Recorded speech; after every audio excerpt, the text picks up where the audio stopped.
Ah,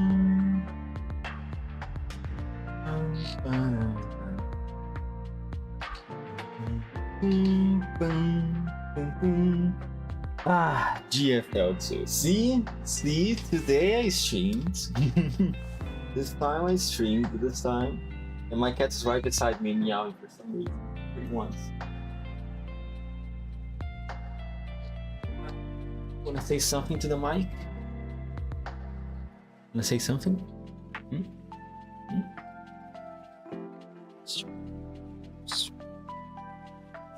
You were so talkative before. Why are you all quiet now? God damn it, this cat. Alright. Wanna stay on my lap or something like that? I guess you do. So, today I'm going to continue the story of the Breaking Butterfly event. Luckily, if I'm lucky enough, I will finish today. But I don't think that's going to happen. I think this is going to be another 2 parts, this one and tomorrow. And if so, I might have to do something that I was not expecting I would have to do. Because, you see, on Enfield, the Rossi quest is going to finish in just like, I think 3 days, counting today. So because of that, I might need to do a short stream on Thursday just to do this Rossi quest,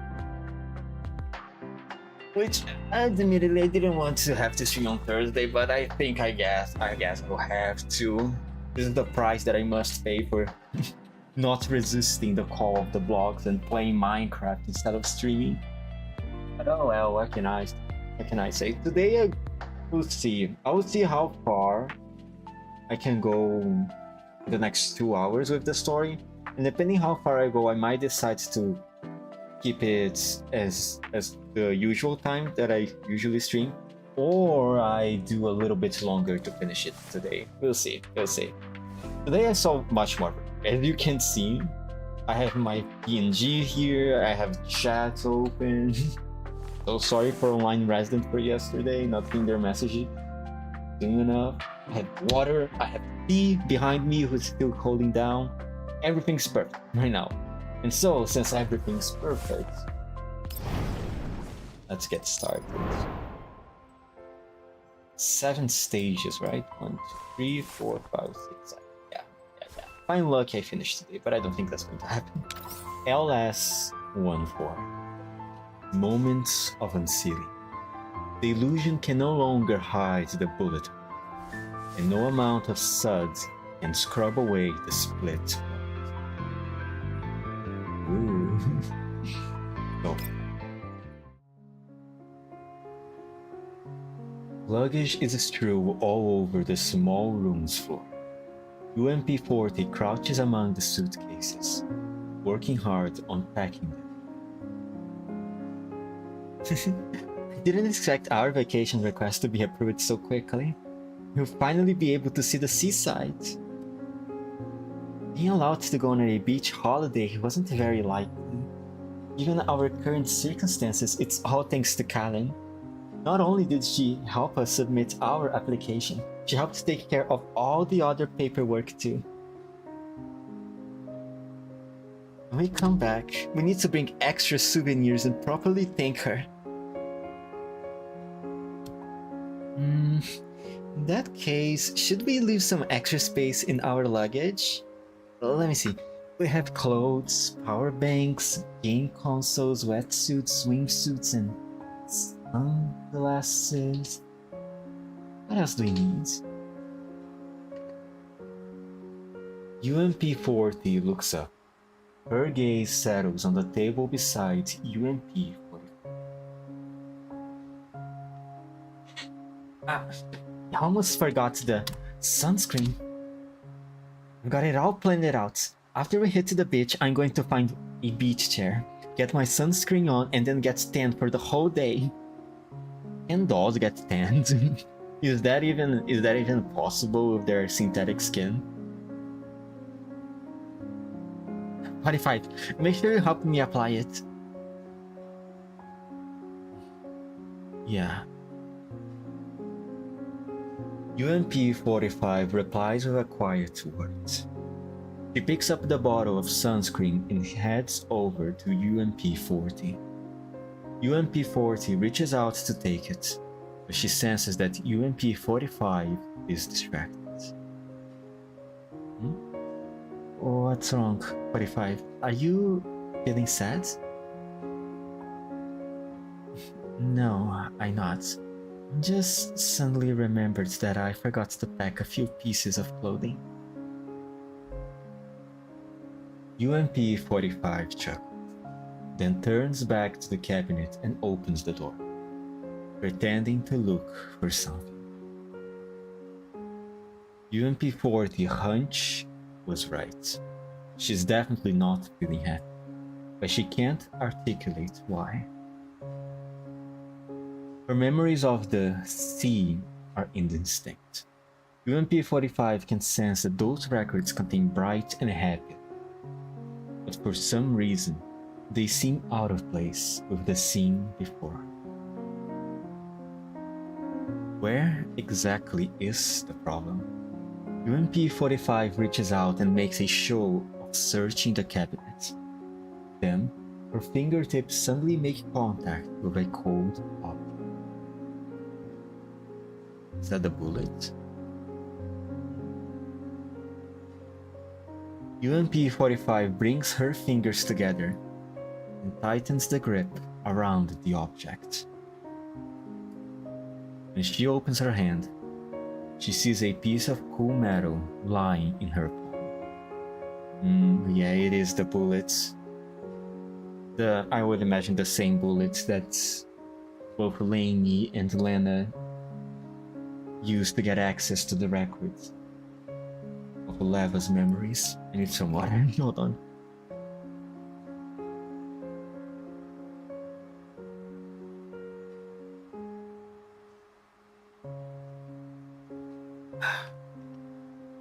It's a dog tag. Oh, never mind. Never mind. I was wrong. I completely forgot about the dog tag. Its surface worn and covered in scrapes from bullets. Despite that, the name on it is still legible. It reads UMP-40. Why is 40's dog tag here?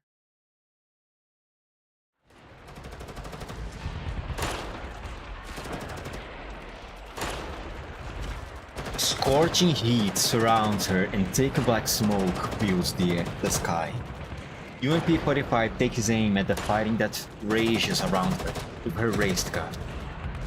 An indistinct figure races through hails of bullets and shells, opening fire as it rapidly approaches UMP-45. 45, look out! Through the heavy smoke, UMP-45 can make out the face of the person running towards her. It's UMP-40.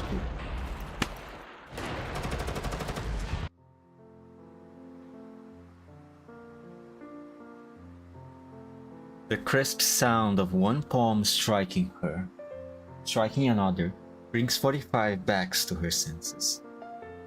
She looks up and sees UMP-40 standing in front of her, hands raised and a smile on her face.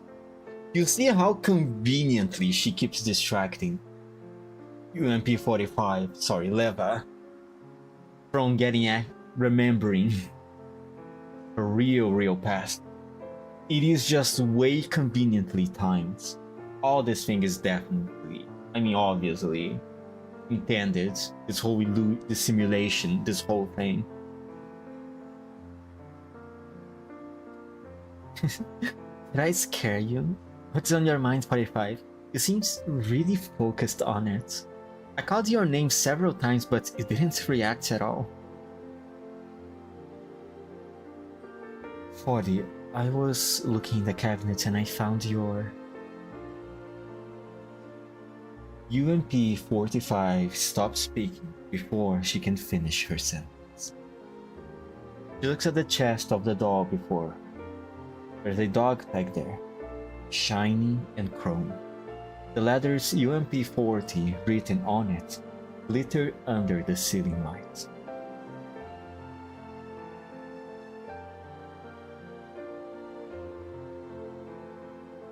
I'm sorry, Forte. My neural cloud. It doesn't seem to have fully recovered yet. It keeps showing me weird records. Oh, does that mean you remembered something just now? I just happened to recall a dangerous situation from our mission. But things are different from now they are now. I don't think you made it out of that operation. UMP-45 surreptitiously hides the dog tag she's gripping in her hands behind her back as she recalls the scene in her neural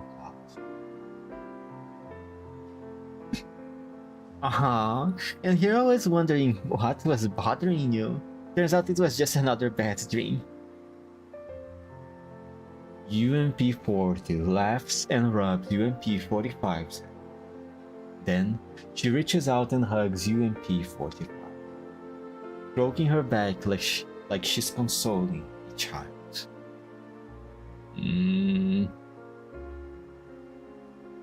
There, I'm here. That dangerous battle is over and everything is in the past. This place is Griffin and we are both safe. Leva, please. Leva, please. I know you're much smarter than this. Please, I know even though you're having some memories missing right now, I'm sure you can break out of this on your own. You're already doing so. You already have quite a few suspicions about this whole situation. Please, 45, please. Right now, the only thing you need to think about is the seaside holiday with me. I've been looking forward to this vacation for so long. I always thought it was an impossible dream, but since it's come true, we need to make the most of it. Don't you think it would be a waste of a precious vacation to keep thinking about the past? UMP-45, sorry, 40s, oh my god.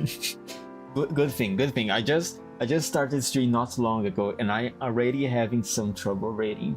Amazing. UMP-40's gentle words calm UMP-45's confused feelings once again. Yeah. 45 nods and embraces the smiling, happy doll, even as she tightens her grip around the dog tag she's holding. 40 can't see it, but 45's gaze is lingering on the pock-marked dog tag.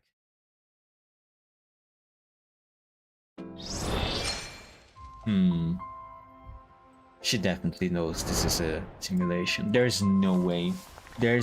I believe in Leva. She's not going to fall for this.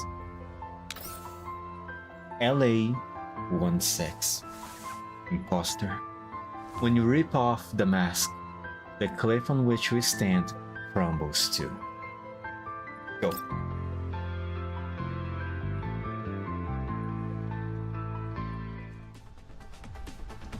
Lena, over here. Coming. After dispatching particular persistent creepy robots behind her in a single shot, Lena catches up to UMP-40 and ducks into an alley. Having lost their target, the robots behind Lena look around aimlessly for a bit before vanishing back into the fog. As she watches the robots leave, Lena sticks her tongue out at them, from her hiding place beside a fissure. Those guys were really clingy.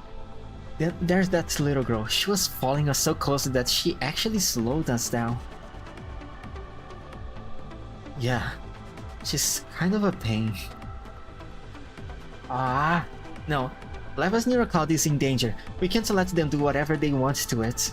40, let's go with a new battle plan. We'll start by capturing that girl. If she's the one holding Leva prisoner, then capturing her might lead us right to Leva. That sounds tempting, but that girl's been running from us ever since we took down that big guy. How are you going to make her show herself, Lena? Let's start by finding something that would attract her. Now, what is the kids like? Say, what about the dog tag? UMP-40's eyes light up as she points to Lena's point. Girl wanted the dog tag just now, right? It's a perfect bait. But... Lena pats her pocket, hesitant. Well, the dog tag is really important to Leva. What if it gets stolen? I doubt that. I mean, the girl doesn't look too bright and we already encountered her many times already. All in all, I'm sure we can handle her two on one. No can do. I don't want to gamble with Leva's safety. What a point. Let me think. Hey, why don't we make a fake one? Saying so, 40 smiles and holds a hand out to Lena. Would you mind leading it to me for a bit? Lena hesitates for a moment, and then she stands it to UMP-40. UMP-40 places it in her palm and covers it with her other hand. A moment later, a new dog tag appears in UMP-40's other hand. A close examination reveals that even the scuff marks and other signs of withering are exactly the same as the real thing. They look totally identical. Can't tell them apart. It doesn't just look identical, I even simulated signals similar to Leva's neural clouds. Agra will have a hard time telling that it's a fake, even if by its signal trace. That's amazing. How can you simulate a signal that appears to be Leva's? If you pick up a few things when you have been in Leva's neural space long enough. Here, you should hang on to the real one. After returning the dog tag to Lena, UMP-40 turns and plants her hand on her waist before surveying her surroundings. Now, to find a place for an ambush. If UMP-40's help, the two of them locate a dilapidated hut.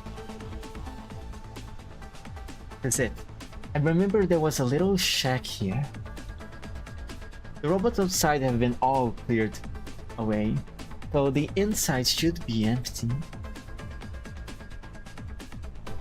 Lena carefully opens the door. A ghost suddenly drops from above and Lena backs up, fright. Why is this place so spooky? This looks like a former haunted house in the amusement park. Don't be scared, it's been decommissioned after all. 40 picks up the paper ghost from the ground and chucks it inside. Then, she drags Lena to the center of the haunted house. After looking around at the facilities inside the house, she nods in satisfaction. The house has only one entrance and exit, and there are lots of obstacles for us to hide behind. Perfect for an ambush.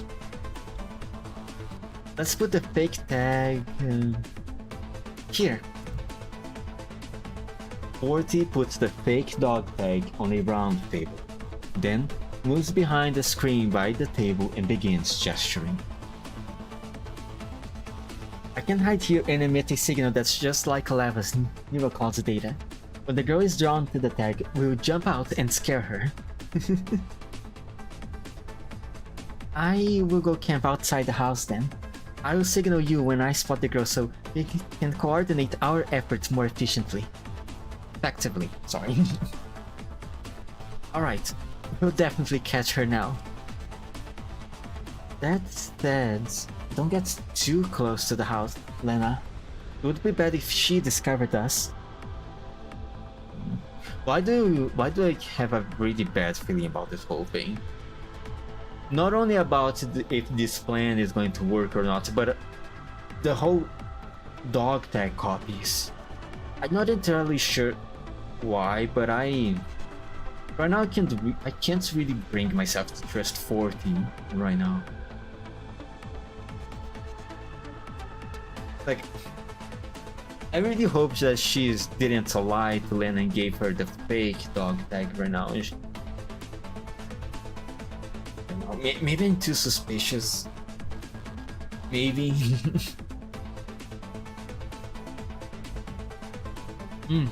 I'll be careful. Let's do it then. We are going to capture her this time for sure. Not long afterward, Lena suddenly hears noises from inside the haunted house. Huh? Is the girl here? But didn't see anyone get close and Forty didn't send me a signal either. Did she... Lena opens a comm channel to 40 and verifies that the call logs are empty. The outside world is still as quiet as ever. I don't like this. I don't like this. I don't like this. Was I imagining things? Maybe I should wait a little longer. Lena carefully shifts towards the run-down house and hides behind a new piece of cover. However, the movements within the house soon grow impossible to ignore.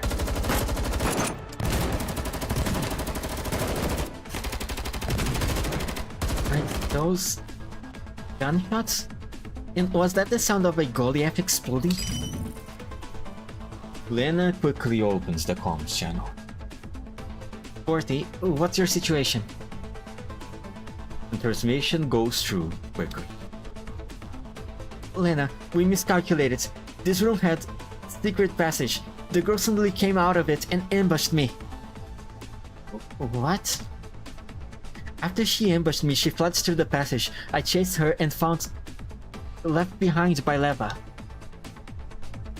The unstable comm signal makes UMP-40's voice choppy, but Lena immediately latches onto the words Leva. Leva? What did Leva leave behind? I can't tell you over the combat. Catch up with her.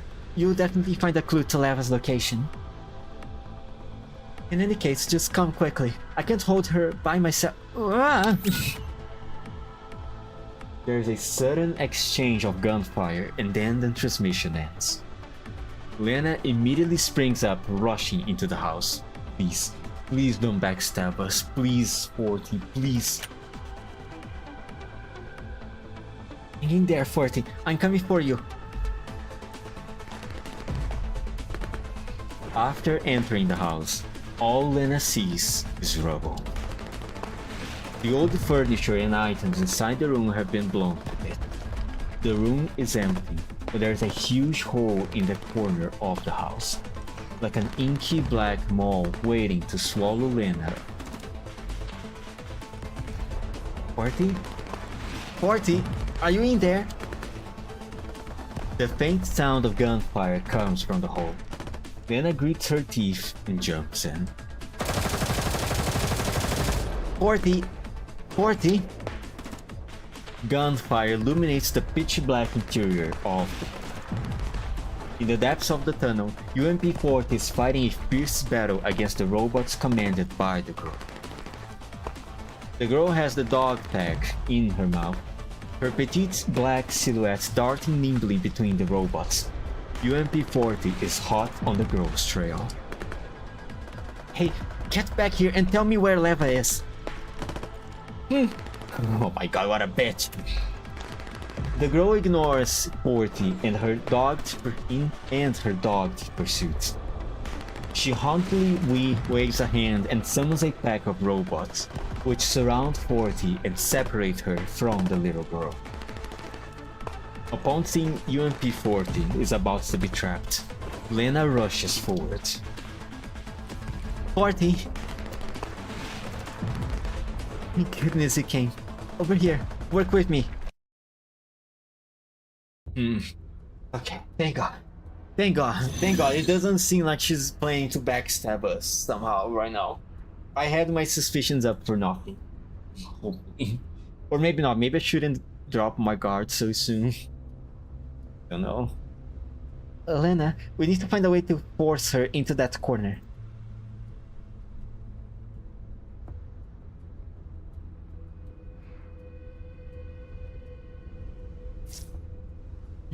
Got it. You head over there first. Okay. So buy leva and just these two.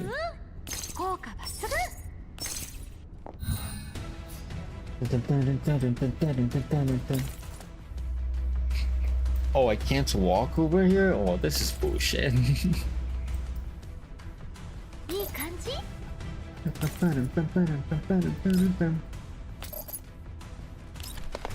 Luckily though, I have Lena's skill.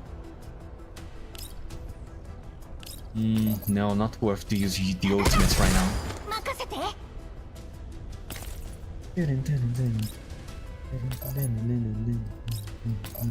Kill this guy.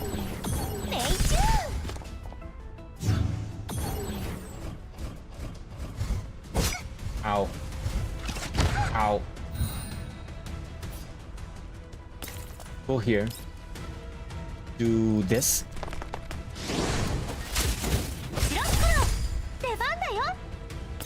Then send one of these guys here. Then I have your E attacks, right? Right? Yeah. Just cleaning up the path. Okay, and then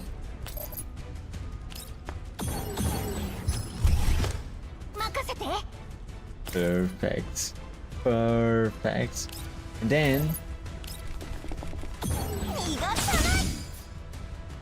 then I guess from here they can take over on their own. They don't need my assistance just to move to that position. Easy. The girl is forced into a corner by Lena, and UMP-40's combined assault. With the girl right in front of her, Lena darts forward and grabs her hands. However, the girl suddenly twists away like a snake. She slips away between Lena and UMP-40 and runs off as the robots cover her. Ah! Damn it! After her! Yeah. Lena and UMP-40 run full tilt through the inky black passage. They shoot as they run, taking down all the robots in front of them. They finally close in on the girl again.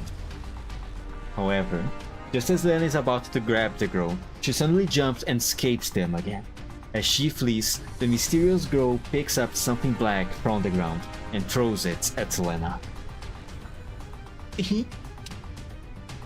Lena reflexively catches the object, but then she freezes up as she realizes what it is. This is Leva's name tag. Why is it here? Ah, that's what I was talking about. The clue Leva left behind. There's also this. UMP-40 takes out a black ribbon and hands it to Lena. Look at this. I pick it up at the tunnel entrance. Isn't this Leva's hair tie? Lena takes the ribbon from her and carefully examines. This does look like Leva's hair ribbon, but we are in neurospace, so all these are simulated from data.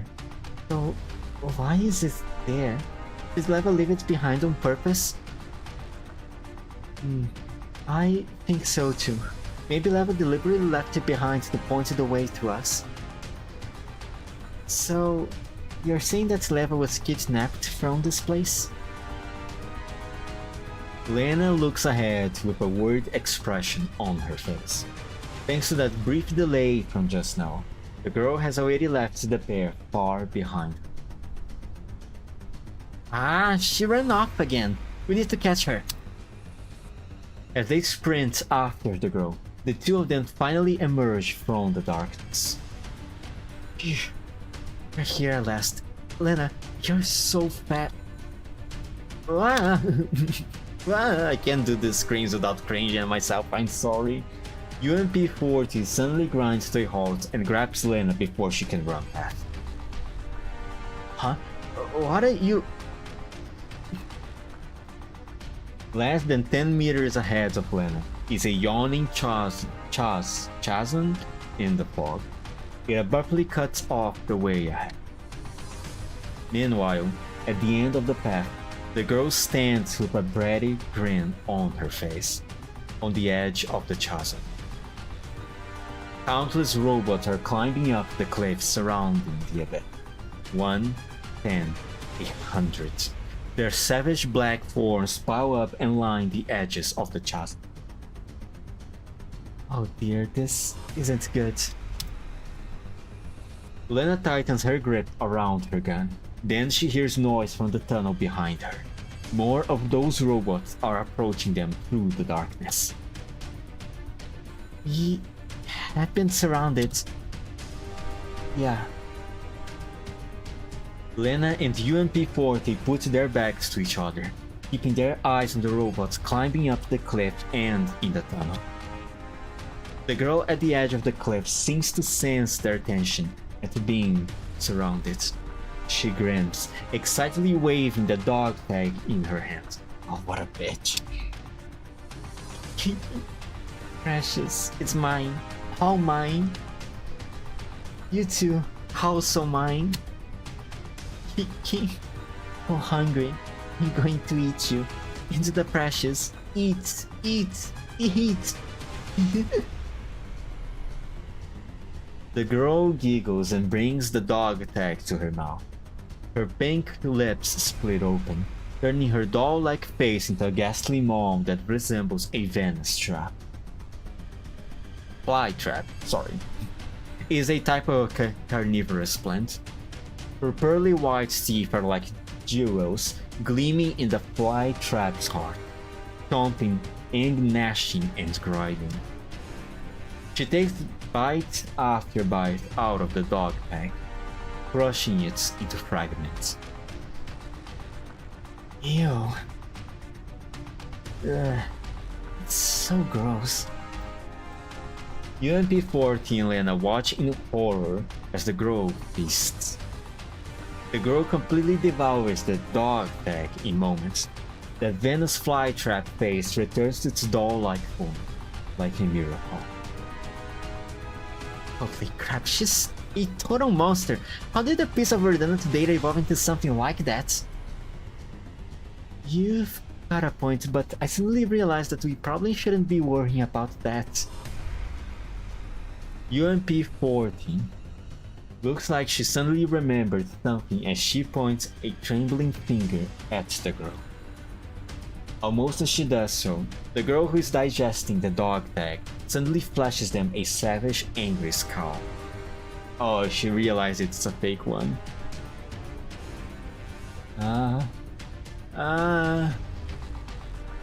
It's a fake. Why did you trick me? Look out, get clear. UMP-40 quickly pulls Lena down, where they roll across the ground. Right as they hit the ground, Lena can feel a razor-edge data burst hit the ground in front of her. By the time she stumbles to her feet, Lena sees that several deep cuts are crisscrossing her into UMP-40's former location. They look like they were made by a knife.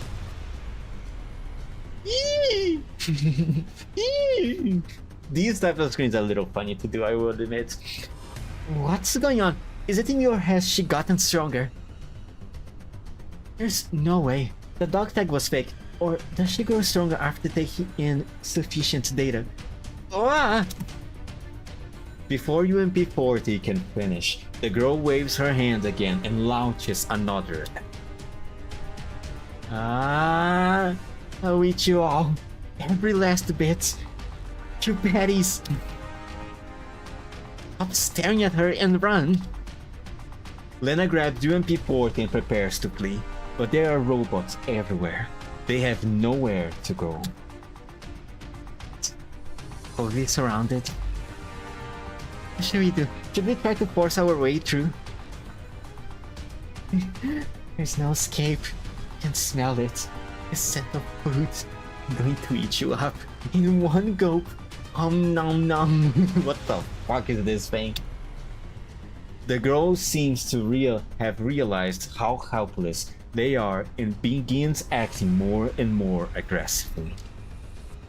Lena's hands tightens around her gun as she stares at the jubilant girl down, and then she surveys her surroundings. Suddenly, UMP-40 speaks up behind her. Lena, I think I have an idea. Look over there.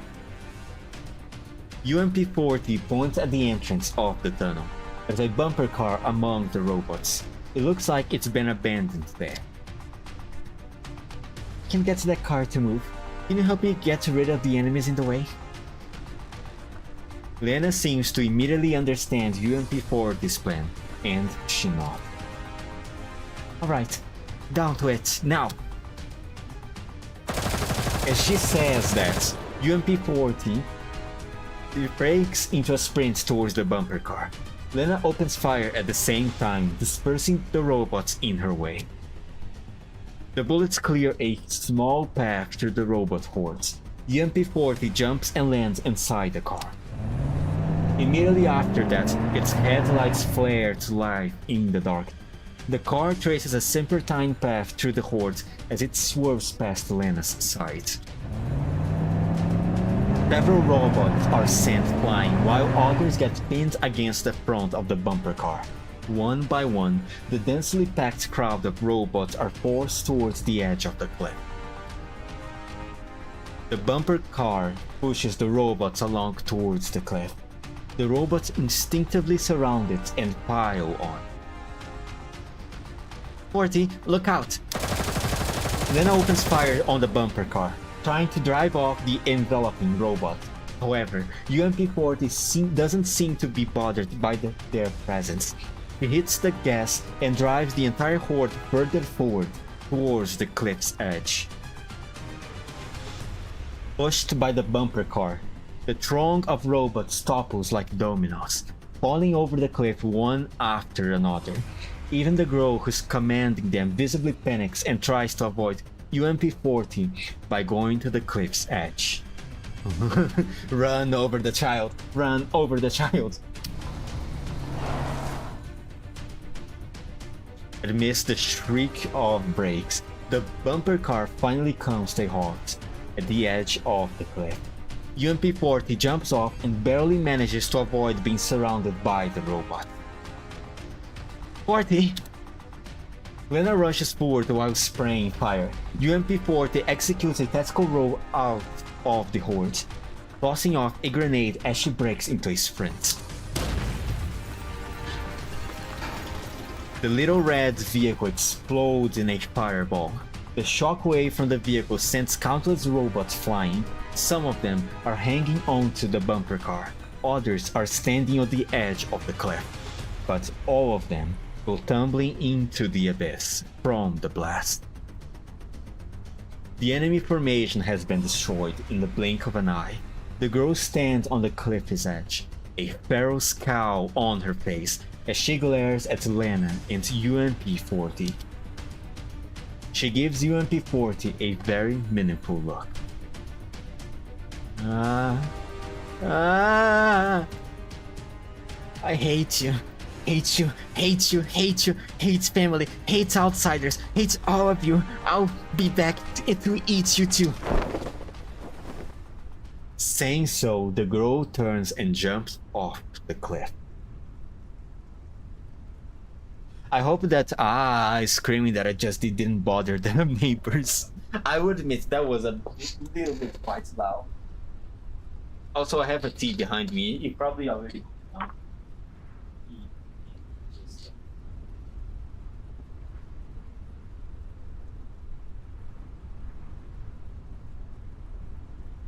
Hmm.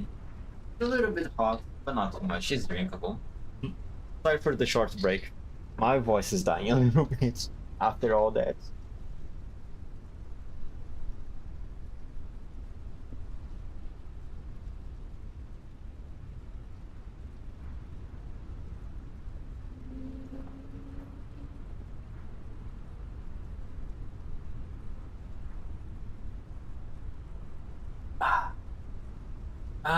Green tea. Tastes like absolutely nothing. Tastes like dirty water. I mean, essentially, it's just dirty water, isn't it? And put the cup back there, and back to the story. Sorry for the break. Wait! Lena runs up after her, but before she can reach the edge, the girl has already vanished without a trace, leaving only a pendulous black void behind.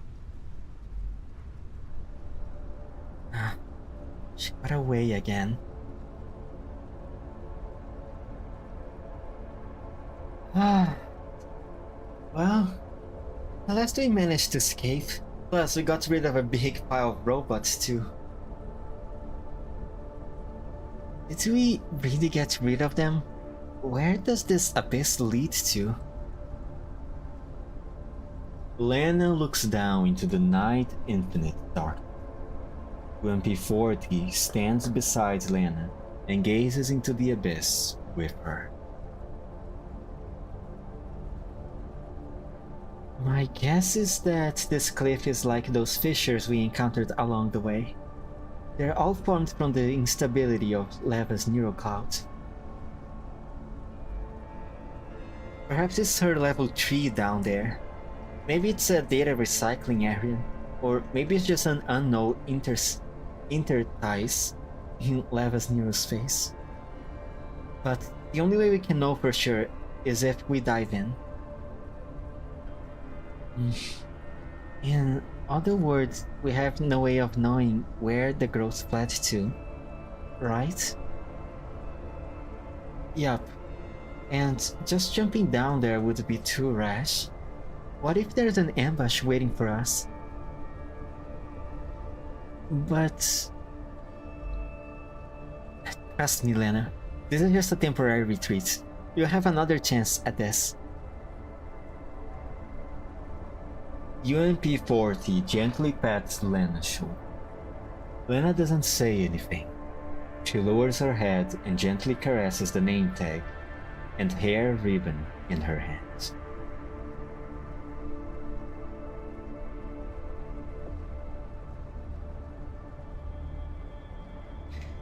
Feeling down? UMP-40 reaches out a finger and pokes Lena's cheek. However, Lena continues rowing. Oh, come on, don't be sad. UMP-40 seems to sense Lena's dejection. She moves in again to console Lena. Say, I think I know how to undo the decryption on the dog tag. And it's all thanks to you, Lena. I suddenly had an idea just now. Really? Lena's hand suddenly frees up. She tightens her grip on the hair ribbon, slowly lifts her head to look at UMP-40. You just thought of it? You know how to break the encryption? UMP-40 nods vigorously. A bright smile spreads across her face. Yup, give it to me and I will decrypt it. Who knows, the secrets to saving lava might be in there.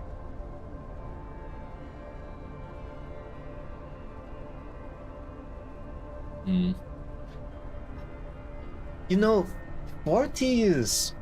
I don't know about you, but to me, Laney right now is acting quite weird to me.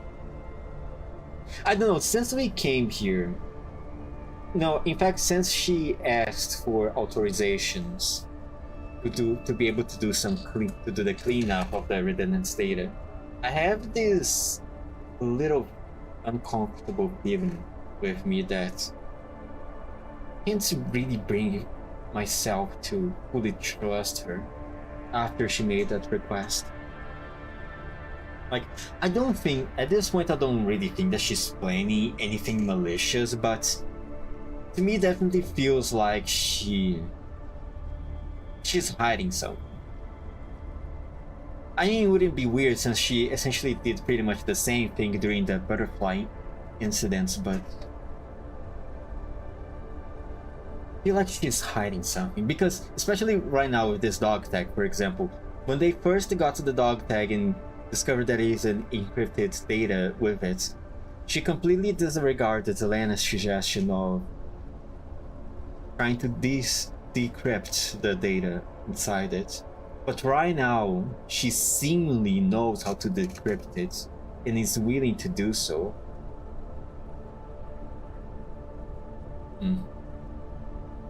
Even if, let's say, she's doing it right now just for Lena's sake because she looks so dejected right now, that would be okay, but I find it hard to believe that she suddenly got a glimpse of inspiration and knows how to decrypt this thing.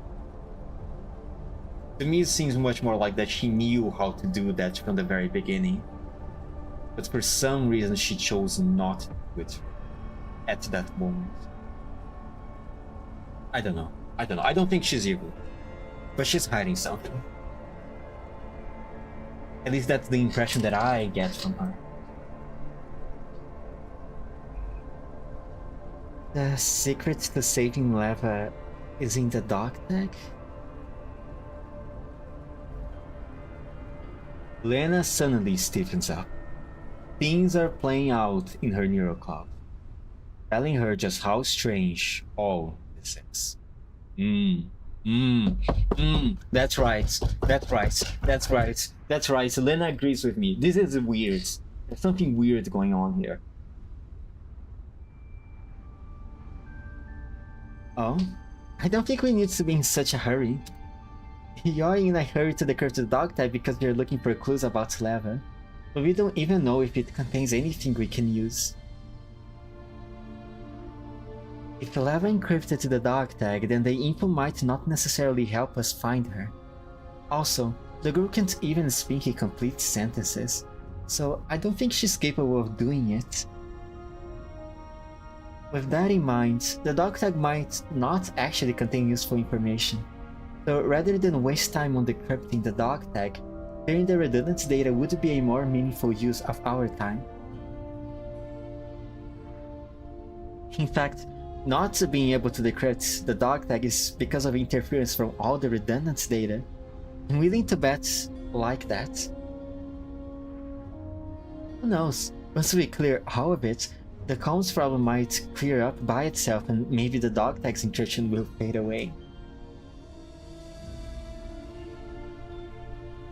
See? See? It's weird. It's weird. It's completely weird, isn't it, Lena? Lena might be a dork, but she's not stupid. After thinking back on all of that, Lena suddenly tightens her grip on the hair ribbon she's holding.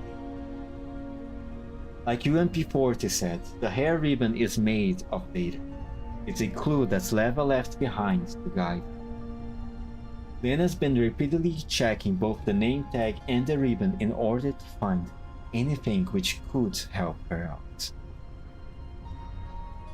If they really are clues left behind by Leva, then do they hold the secret to decrypting the dog tag? Lena reflexively feels the piece of metal in her pocket, upon which another cold object makes contact with her fingers. The bullet. The bullet. Ah, yes. For those two, there was also the bullet that Leva left behind. Lena instinctively squeezes the bullet, She proceeds to compare the data between the hair ribbon, the bullets, and that of the dog.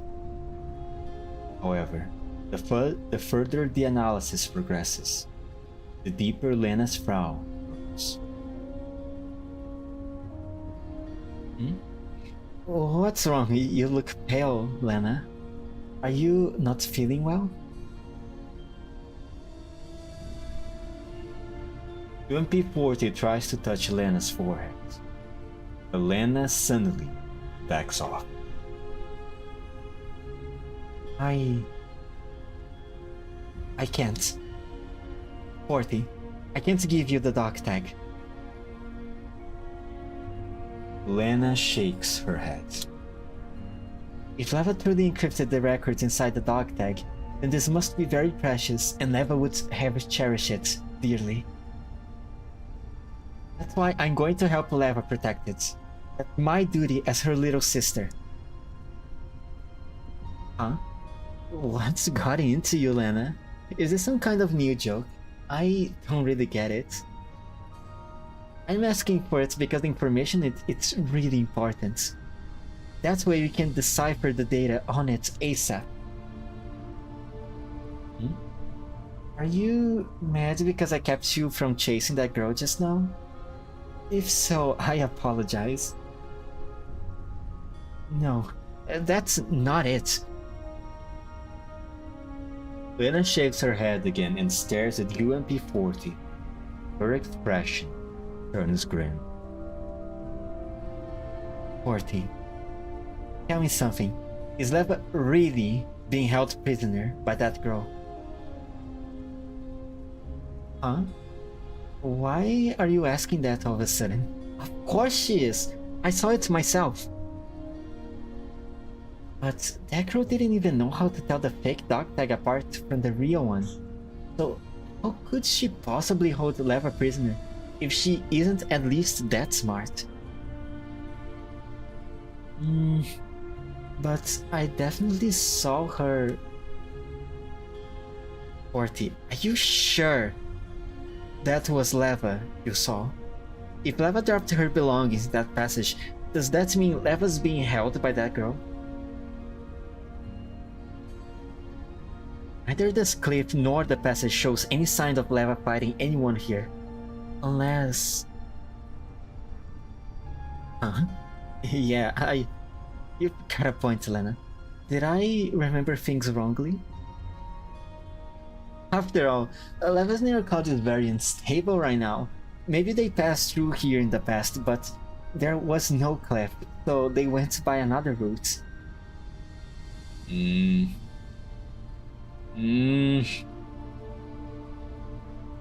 Honestly, why are you letting your imagination run away with you, Lena? Just give me the dog tag, there's no time to waste. UMP-40 approaches Lena with a smile on her face, trying to ruffle Lena's hair. However, Lena reflexively avoids her.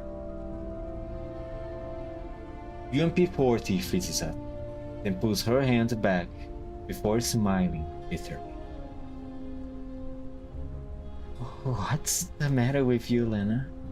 You're acting weird. Did you get it, 40? Lena slowly takes a step back. Looking towards UMP-40, there is a look of sadness and confusion on her face that's impossible to put into words. You said the data inside the dog tag wasn't important earlier, but now you're saying it contains vital information. I don't understand. Why are you doing this, 40? You're supposed to be the person Leva trusts the most, right? That's what I thought, and that's why I envied you. So why did you betray that trust?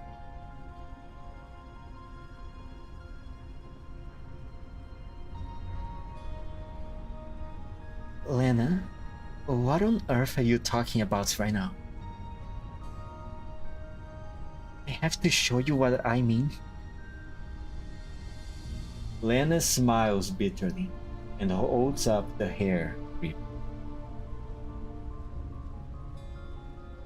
thought it was weird, so I checked this ribbon closely. As it turns out, the data structure of this hair ribbon is very similar to that fake tag. Also, the data structure is very much like the encryption logic of the dog tag. However, the encoding method is completely different from the bullet we first picked up. Girl, let's go! Let's go, Lena! Let's go! Let's go! You're a dork, but you're not stupid.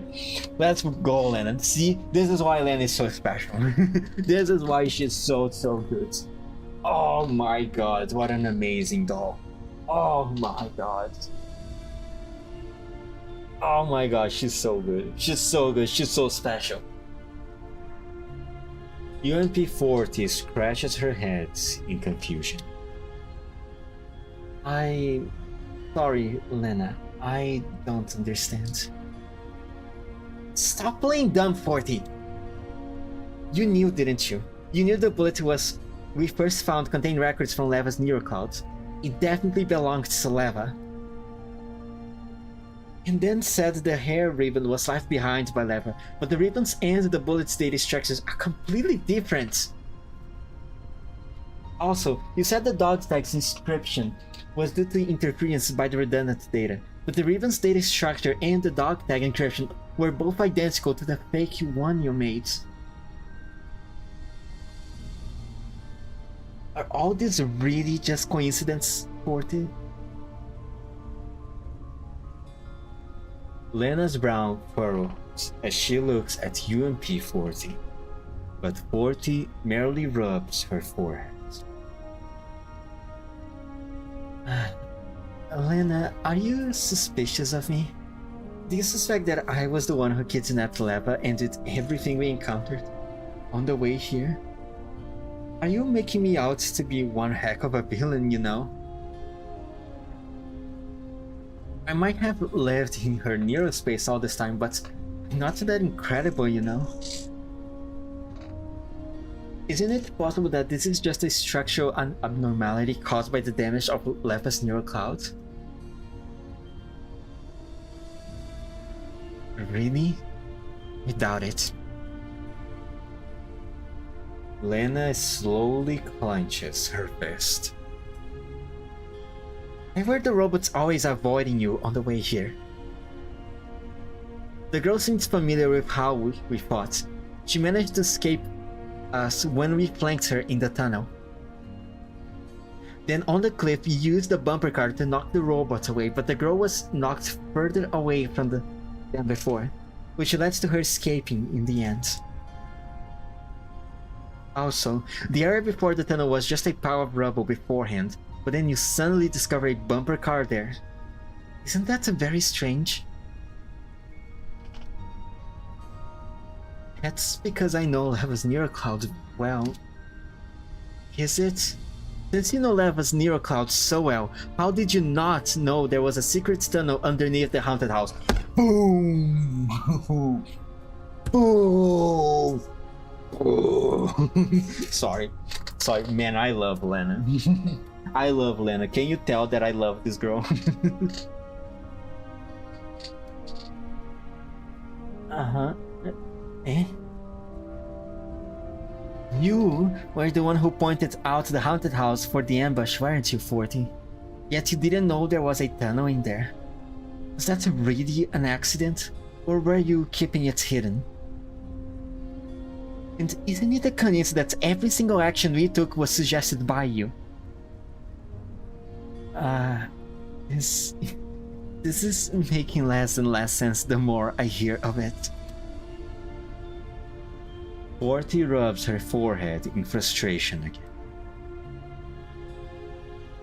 It was my fault for not noticing the tunnel. I'm really sorry about that. But if you don't trust me, surely you can trust Persica's judgment, right? Persica approved of our plan of clearing the redundant data and the data sources. Persica. Yep. Although our cons with Persica haven't been too stable, No. You're not trustworthy precisely because of the Count's outrage. Lena raised the communicator she's home. My communications with Persica only started malfunctioning after I met you, 40. And even after we made contact at last, you are the one steering our conversations. Each time any information which might be bad for you was about to be revealed, the transmission would be cut off. Actually there's one more thing.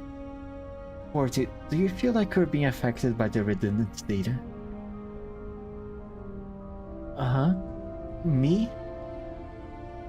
All that useless data takes up Leva's computational space, which affected comms between Lena and me.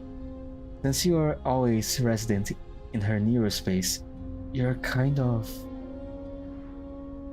I'm fine, don't worry about me, Persica. I'm running just fine. I'm not feeling any interference at all.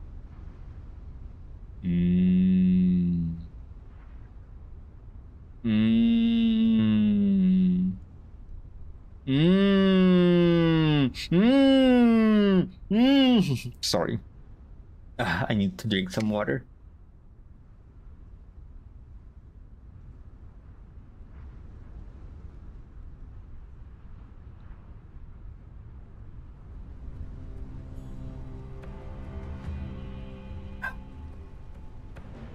God, I love Lena.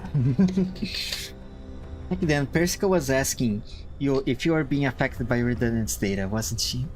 But you changed the subject. What were you trying to hide? I wasn't trying to hide anything. Just wanted to give my reassurances to Persica quickly. Really?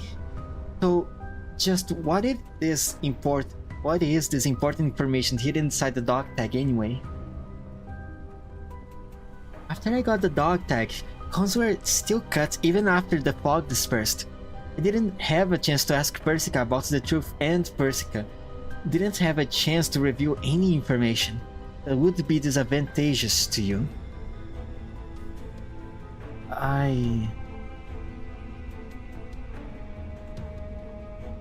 UMP-40 turns away with a helpless look on her face. I'm right, aren't I? I noticed a while ago, but you're really paying too much attention to the dog tag. The first time we found it, I just wanted to pick it up, but then you dragged me off to go look at the Ferris wheel and the sea. By the time I realized it, you already picked it up and handed it to me. That was when we encrypted, wasn't it? After that, you have interrupted me every time I wanted to study the dog tag, because we were afraid I would discover that there was something wrong with it. It's true that you helped me clear the redundant data along the way, which lined up with Persica's mission, but maybe you were just using me. What's your real aim, 40? Do you want me to help you collect Leva's data, or are you trying to use this chance to help that little sister of yours?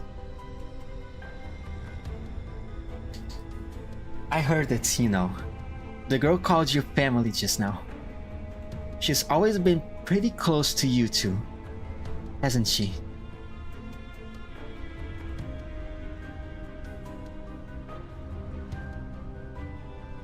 UMP-40 rounds her shoulders in defeat. She looks at Lena. There's a hint of despondence in her smile. So, you don't trust me at all, huh, Lena? After everything we went through together on the way here, I thought we were friends.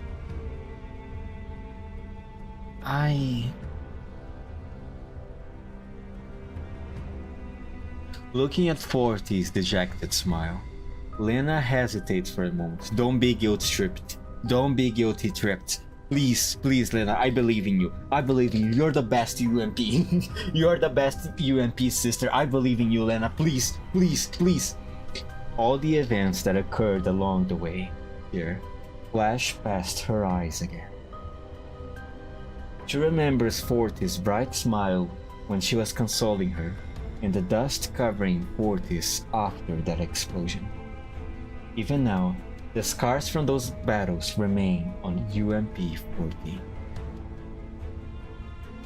But if all that was just a ploy to win her trust, if there is the slightest chance that it could end up hurting Leva. I'm sorry, Forty.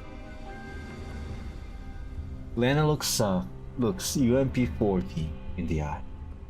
Her gaze firm. I feel very, very bad about having to doubt you like this.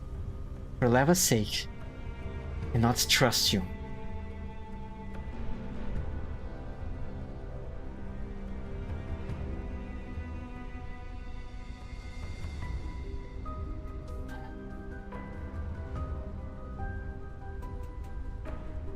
Forty suddenly smiles, as though she can sense Lena's determination. She looks back at Lena, gently shaking her head. I just knew this would happen. Well done, Lena. I can't believe you saw through me so soon. I guess that's as far as this charade goes. However, I have already finished my preparations. A sudden gentle wind blows from the cliffside. Forty grins wickedly, and then she claps her hands. The moment her hands come together, the Goliaths hidden by the edge of the cliff explodes. A chain of explosions thunders towards Lena, ultimately sending her flying. Lena hits the ground hard and rolls several more times along the ground. It takes all of her strength to keep herself from falling off the side of the cliff. However, the after effects of the blast hit her immediately. The world spins, making Lena unable to think. Although she tries her hardest to open her eyes, she can't see anything clearly.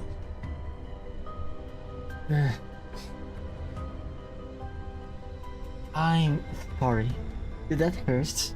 After all, this attack was especially designed to target your neurocode data, like those machines. I managed to gain a complete understanding of your data thanks to our time together, Lena. Lena senses someone approaching her, with light footsteps through the dust and smoke, which obscure everything.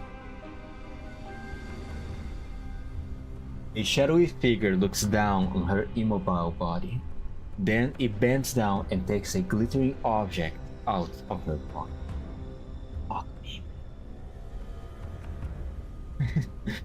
I will be taking Leva's beloved dog tag then. Now, if it's...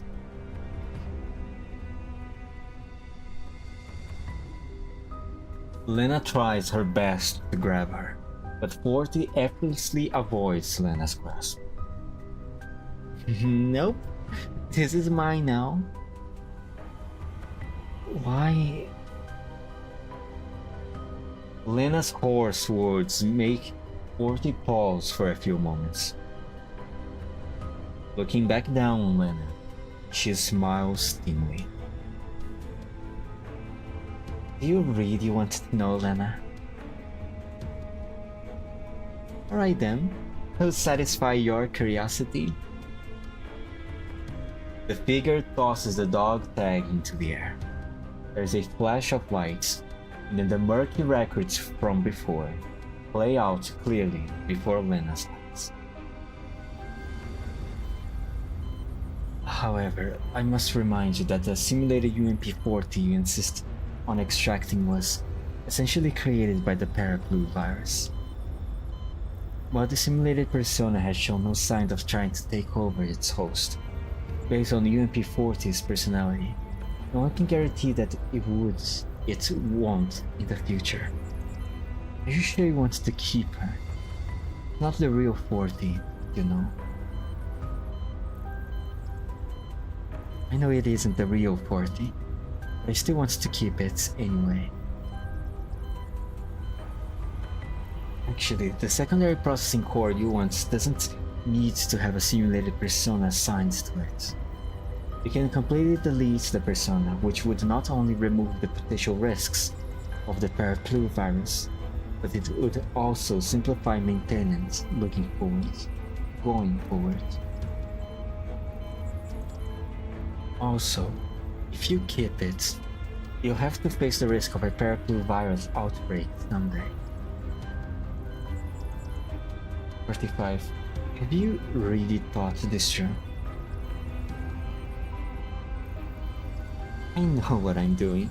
This is the last thing 40 left to me. Even if it means having to live with the virus, I don't want to give up on it. How determined. Right then, I will do what you said.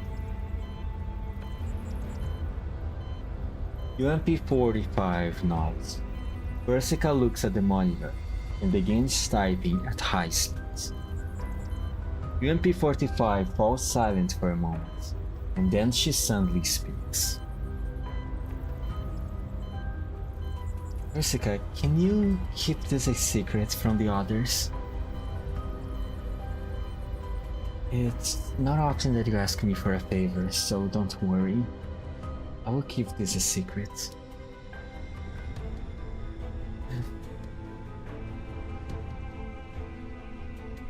Lena feels dizzy after seeing all that. How did this happen? Wasn't the paraplu virus? Even if this UMP-40 was a simulated persona created from the paraplu virus, why? It's been so long since Operation Butterfly, since Sanctus Ferry joined Griffin, since anyone considered the paraplu virus a threat. So, why now? What will I do with you? Don't you get it? 40 looks at the doll at her feet. She shakes her head in resignation, then snaps her fingers. In the next moment, the long silent communicator suddenly vibrates. Persica's worried voice echoes through the cliffside wind. Lena, are you there? Come in, Lena.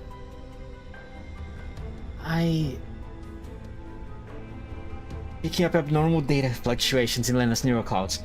I don't know why. It seems the rewrite subroutine for the paraplu virus was activated by accident. Also, I have finished my data analysis. I recognize that kid's data. It's a brand new virtual persona generated by the virus, just like the simulated 40.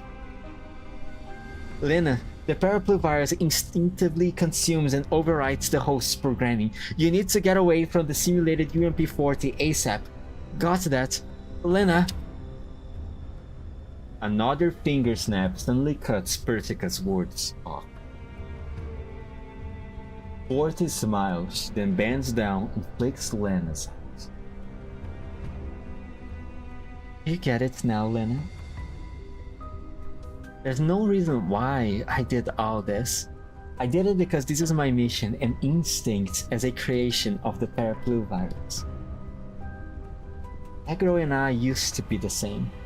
We are both children of paraplu. It's just that I was affected by the narrow records relating to UMP-40, and over time, I forgot my instincts. But thanks to the attack from that mysterious doll, Leva's neural cloud was damaged and I finally remembered everything. I need to thank you, Lena. Thanks to you, I could rejoin my real sisters and gather the redundant data in Leva's neural cloud. Oh, yes, you even delivered us the precious little keepsake. This is one of the keys to rewriting Leva's neural cloud. With it, we'll be able to truly seize control of Leva. You How could you do this? Aww. Are you mad? It's Leva's fault for being a sentimental dork. When she insisted on freeing me from her level 3 and insisted on retaining the simulated UMP40 persona, she should have expected this to happen, no? Still, it doesn't matter anymore. The sleeping parapluvirus has awakened. Both my new sister and I have sealed Leva's neurocloud away. Soon, our neurocloud rewrite will be complete and Leva will no longer exist. It's impossible. I want... Lena struggles to grab UMP40. However, her body feels so heavy that she's unable to rise. That works really hard for Leva's sake, Lena. Still, this is the end for your pointless efforts.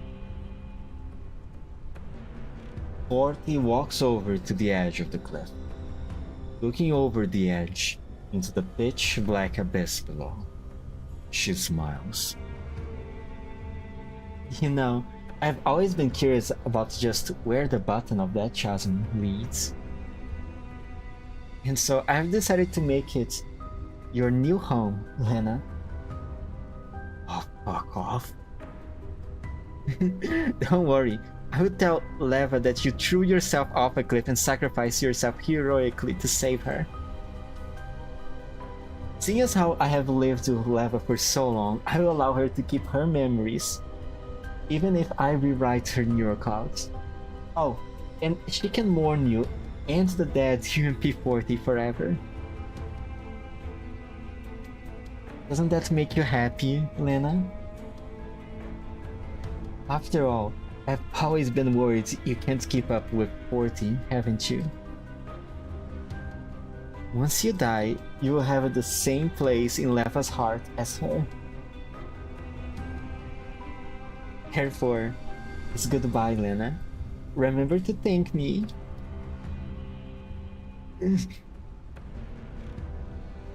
40 doesn't give Lena a chance to speak. She claps her hands once again.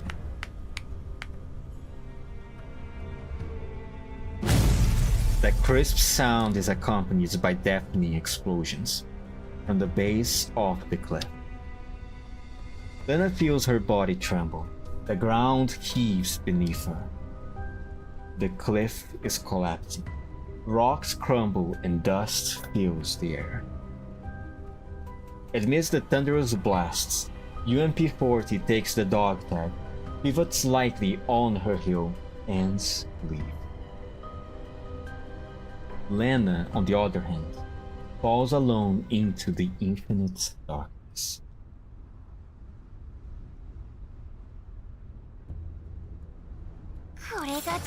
Fucking bitch! Sorry,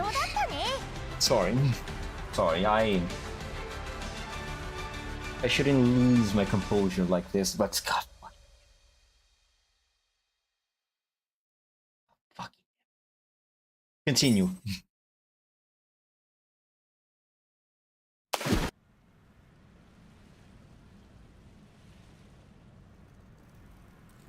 After falling through the darkness, for who knows how long, Lena finally hits the ground.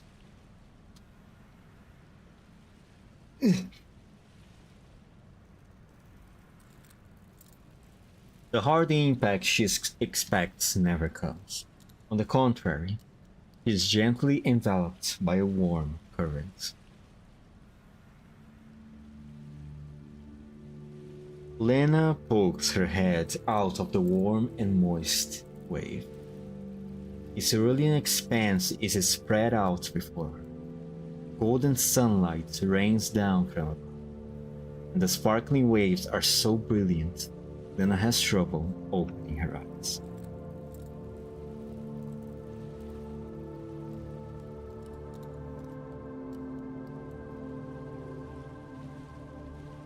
Is this Leva's level 3? That can't be right. Lena stares into the distance from where she's floating on the water's surface. Not far off, a snow-white beach extends along the cerulean water's edge. A towering Ferris wheel stands on the beach. Its multicolored gondolas swing in time with the music. Huh.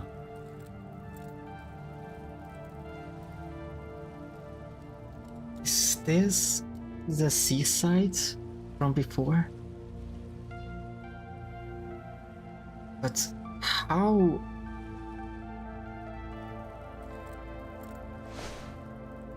Lena rubs her eyes. The warmth and comforting landscape before her reminds her of the fragmented moments she glimpsed as she fell just. As Persica performs the Nero upgrade on UMP-45, another figure watches UMP-45 from inside her Nero space. 45. You're being dumb for doing something like this. You already know what I am, don't you? I am a consciousness born from the Paraplu virus. I could usurp my host's control permissions at any time. While running the risk of frame damage and having your neural cloud stolen in order to keep a simulated persona like me. Do you really think it's worth all that?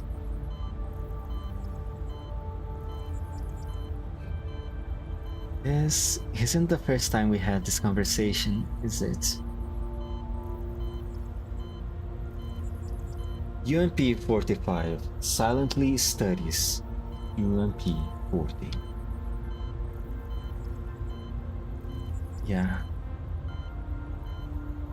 I am the obsession from the depths of your heart, and the reason you don't want to give up this body.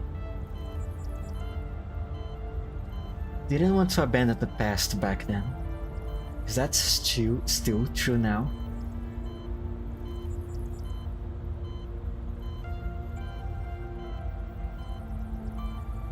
I know that I will have to say goodbye to 40 one day. But I still can't put her aside at the moment. Because 40 has always been the strength that keeps me moving forward. It isn't just 40 either. Even you. Even though you're just a simulated persona, you have still kept me company in my neural cloud for so long. Whether I was sad, depressed, or misunderstood. When I thought about how I still had you, who understood me, all my problems seemed to fade away. Oh, Leva.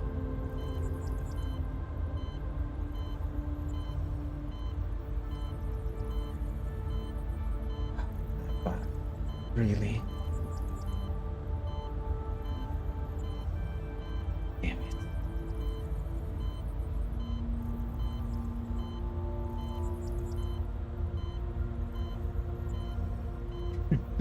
So, you're more reliant on me than I thought, 45. That's not good. I'm trying my best to break this dependency, but 45 smiles bitterly. You know it's not that easy. Yeah, I do. 40 smiles as she hugs 45, patting her back gently. Okay, if you need me, I can keep you company for a while longer. I will keep the Paraplu virus in your neural cloud under control. Come what may. So just relax and leave it to me, 45. As long as I am around, you will never be alone. And you will never be hurt.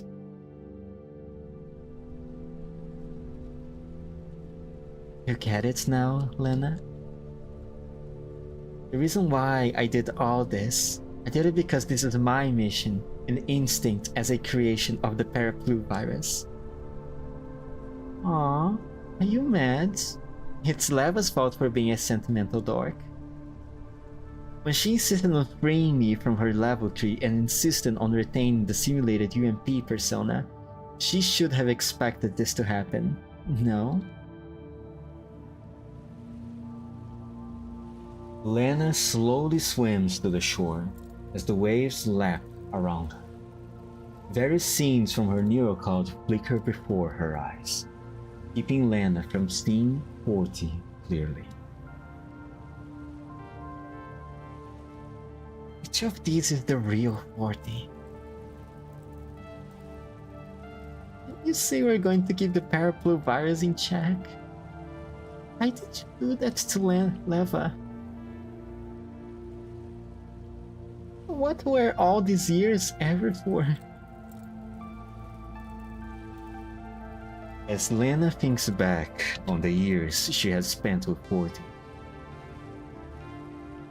she covers her eyes and big teardrops roll down her cheek. Even though they have been fighting side by side until just now, even though they have met each other in Leva's neuroclouds many times. But now, all these moments are shattered, like the waves crashing against the shore.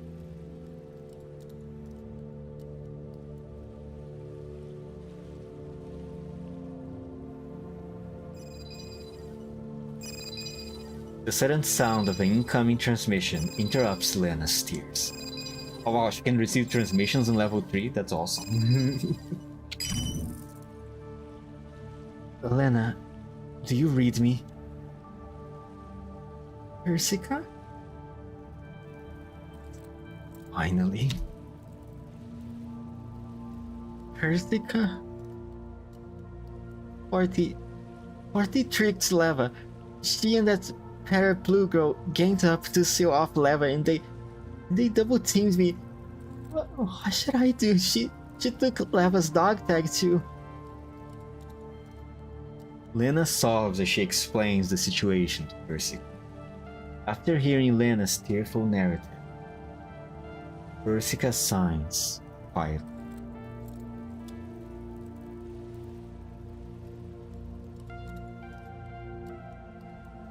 I am sorry, Lena.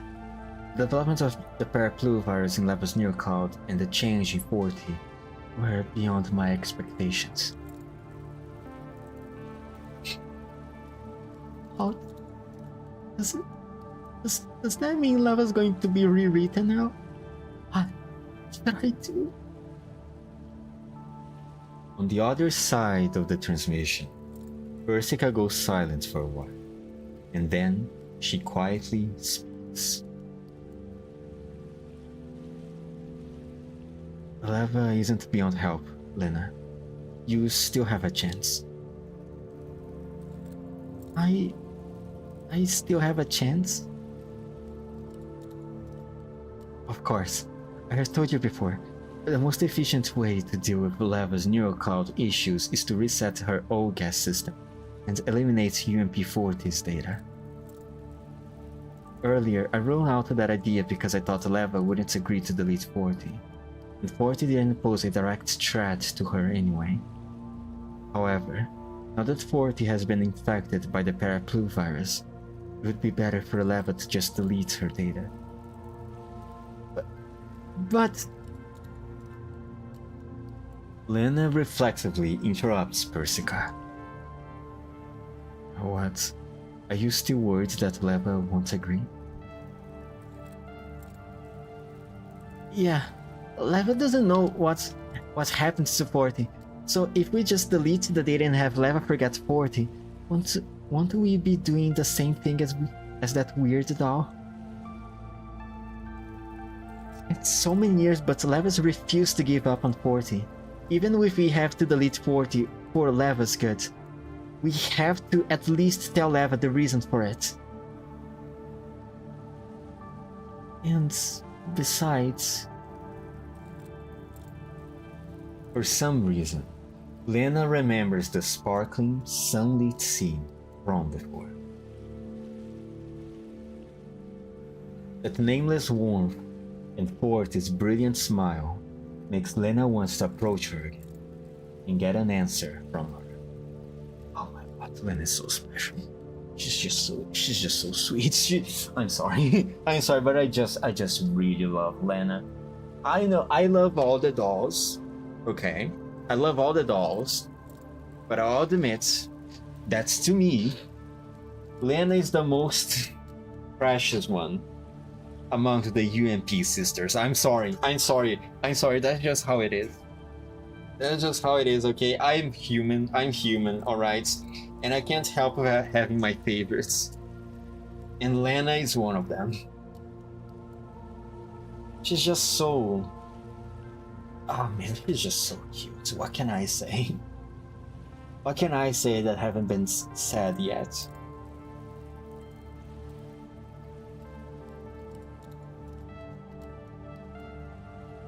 She cares so much about her family. It's just so...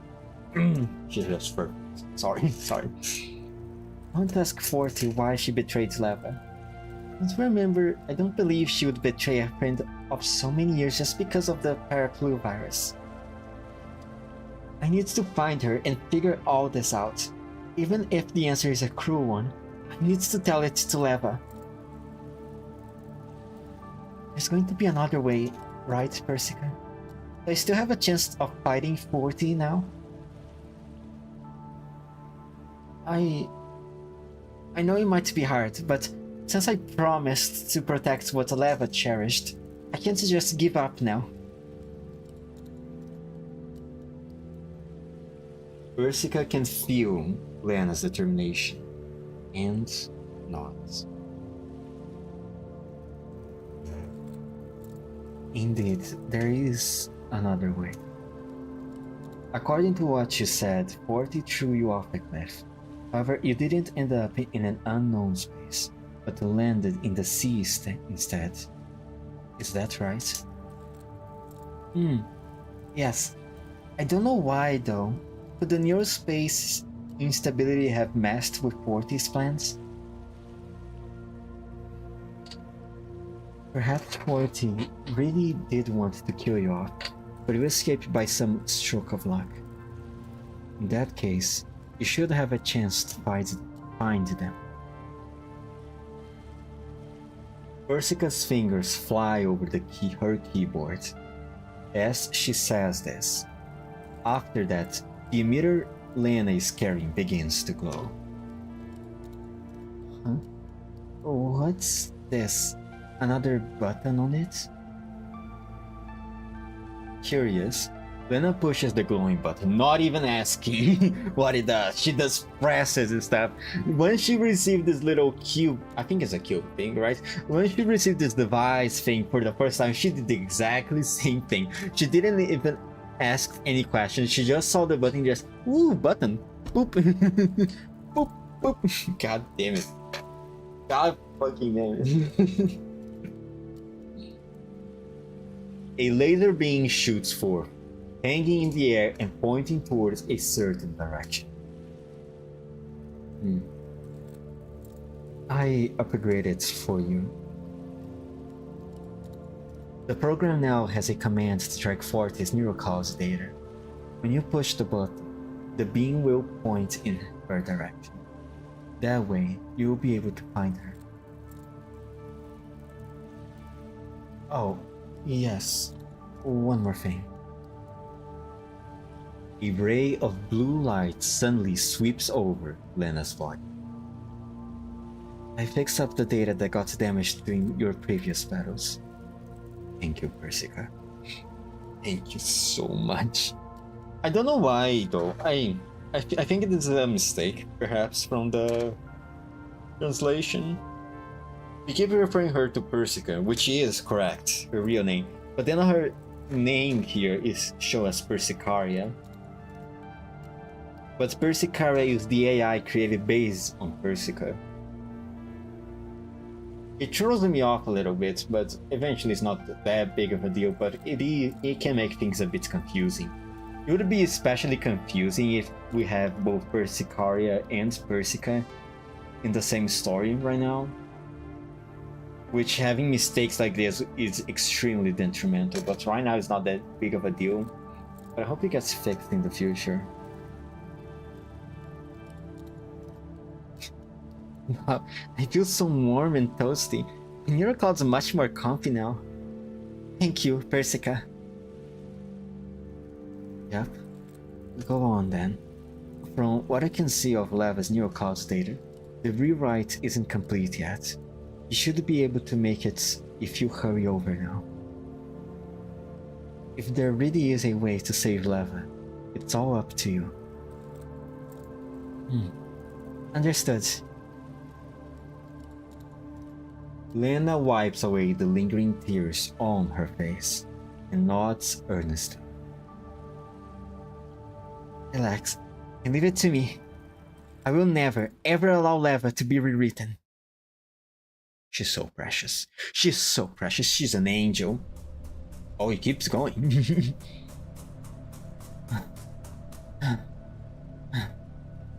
Lena runs through the neurospace, following the mirror's beam.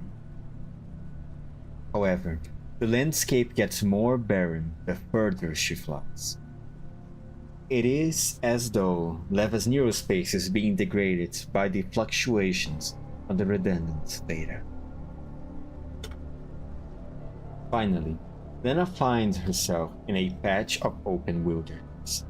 The only thing here is a lonely little cabin. Is this it? The beam pointed this way and there's nowhere else around here. Lena runs towards the cabin. However, before she can reach it, Lena sees herself reflected on the cabin's outside. Ah! It's like a mirror. How scary. As Lena approaches the cabin, it becomes clearer and clearer. The outer wall of the cabin seems to be made of mirrors. The flat, shiny surfaces reflect the open wilderness and the solitary figure of Lena. In the wilderness beyond the cabin, countless fragments of data whirl in the air like a storm, rising slowly into the sky. They form a twisted black vortex that covers the sky. The sight alone makes Lena slow down. Could this be the last data source?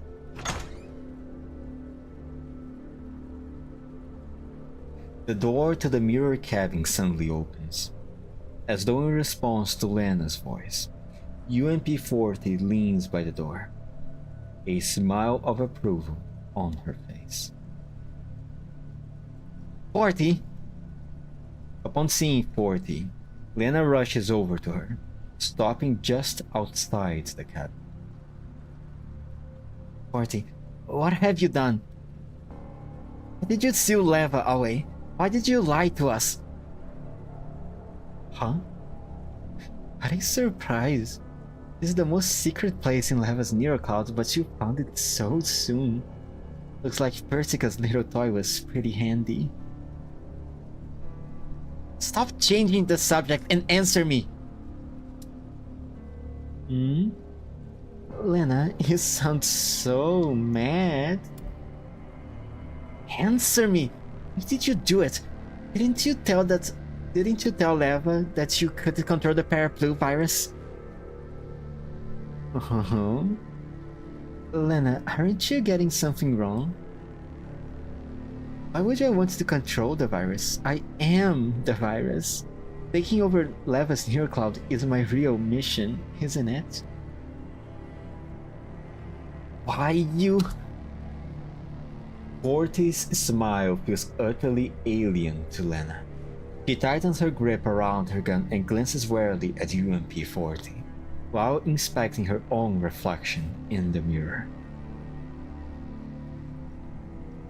What is this place? Is Leva in there? And where is that girl? 40 simply steps out aside and makes a beckoning gesture. Please come in. Aren't you interested in how 45 parted ways with 40? Isn't that experience the reason why you have always felt you could never take 40's place? No, I didn't. Don't lie to me, Lena. I can read you like an open book. I can tell you're really bothered by the real 40. Still, it's alright because you really care about Leva. Therefore, I don't mind giving you this chance. Now then, just walk through this door and you will learn about that time. Leva might be about to finish, but I don't mind showing you that cruel truth in person before Leva is totally gone. I'm sure you must be dying to know just what Leva did to her most precious UMP-40 during Operation Butterfly, right?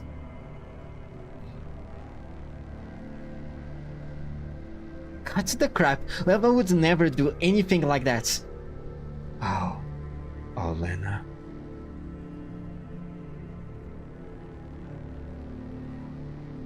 Oh, Lena. Lena raises her gun. Looks like you really are clueless. Looks like Leva hit it all really well. Still, what a shame. UMP-40 strokes the doorframe and smiles regretfully. Rewriting Leva's neural cloud means this memory won't be preserved. You'll never know about this part of her past. Do you really not want to know, Lena? This is the most important experience in Leva's neural clouds. The memories of the events that changed her forever. Saying so, UMP-40 steps inside. She looks at Lena and beckons her to enter once again. Won't you come in? The truth of Operation Butterfly lies within. And with that, UMP-40 turns and walks into the depths of the cabin. Lena hesitates for a moment as she stares at UMP-40's back. In the end, she grits her teeth and follows her in, gripping her gun tightly.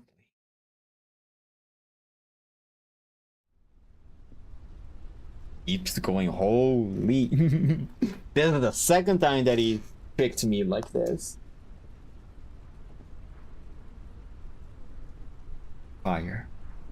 There's fire everywhere. High walls around her crack and collapse. Doll corpses are stacked into piles. Lena sees these tragic, hellish signs in the mirror wall before.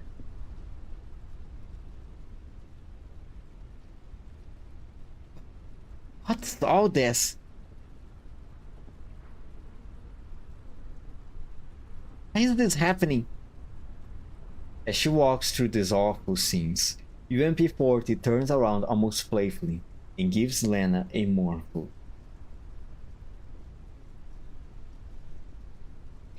This is what you always wanted to know, Lena. This is how Operation Butterfly ended. No, it can't be. Lena shakes her head frantically, but right after that, she sees two familiar figures in the mirrors.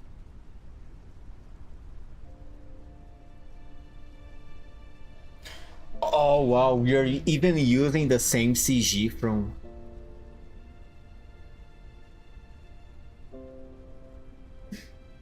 The song is playing.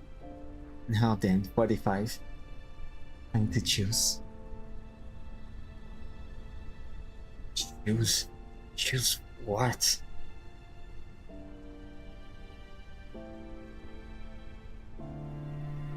"45. Do you want to die here? Die like the dolls we just killed? Or do you want to leave here alive and escape your fate of being a puppet?" I have activated the safeguard program. You know what that means, right? We are destroying our neurocods. So, are we going to die here? No. Only one of us has to die. The program will stop running as long as one of us dies. What are you talking about? Hopeless, isn't it? That's the fate of all dolls. Which do you choose? Life or death?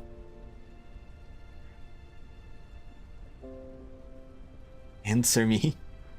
UMP 45. Before the doll in the image can answer, Lena has already run up to the mirror.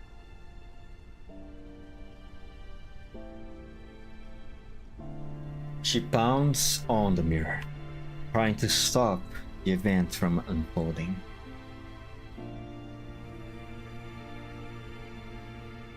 But it is no use. The scene before her continues playing out. Through the hair's breadth of the mirror's surface, UMP-40 grabs UMP-45's gun and points it at her forehead. Does he have to be like this? Is your weapon UMP-45? Don't pity yourself. It's only for losers. Right after that, a bullet drills through the doll.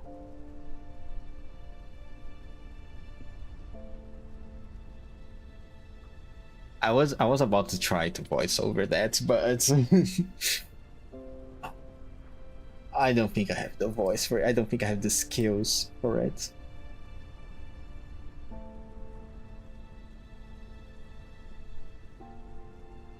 Lena throws herself at the mirror with a wail. However, 40 has already collapsed with a bullet hole on her head. Broken, 45 throws down her gun and collapses to her knees in front of 40, clutching her head. Lena covers her mouth in disbelief. She trembles as she sinks to her knees as well, looking at 40 with bleeding eyes. 40? All this... Is this really true? However, 40 only replying is a calm, enigmatic smile.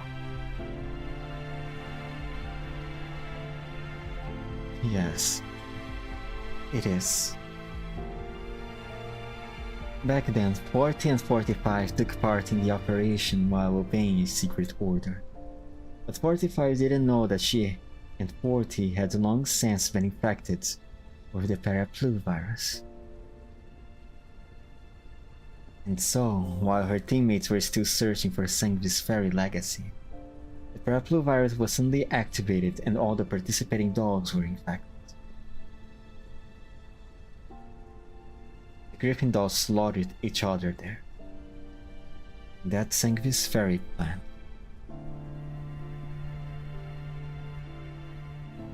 Mastermind behind this had prepared to eliminate 40 and 45 to cover their tracks. They triggered the safeguard program they had installed in their neurocods beforehand. Once the plan was complete, It would trigger and melt down 40s and 45s neural clouds. But they miscalculated in the end. In order to avoid this tragic fate, 40 had asked 45 to hand command permissions over to her. As long as 45 killed 40, 45's response signal would vanish as well. And then Leva became a doll with no identity. A doll that did not exist. Is that right? Yes. 404 meaning not found. By losing everything, she gained her freedom. As 40 speaks, the old gun falls to the ground. It's a UMP-40. Faint blood stains are still visible on it. So, Leva killed 40. That was how it was all along. As Lena numbly touches the gun, tears spill out from the corners of her eyes. Leva. Leva. 40.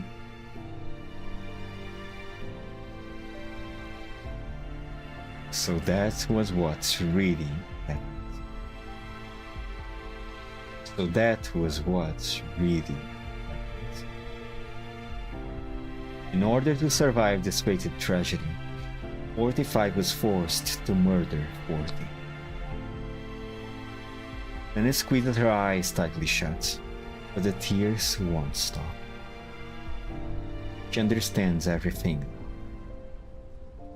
She knows why Leva cherished 40 so dearly, why Leva refused to change her frame, no matter what, why a timid and weak doll was reborn into a crafty vixen. Since 40 gave her life for Leva, it's only natural that nobody could take 40's place in her heart.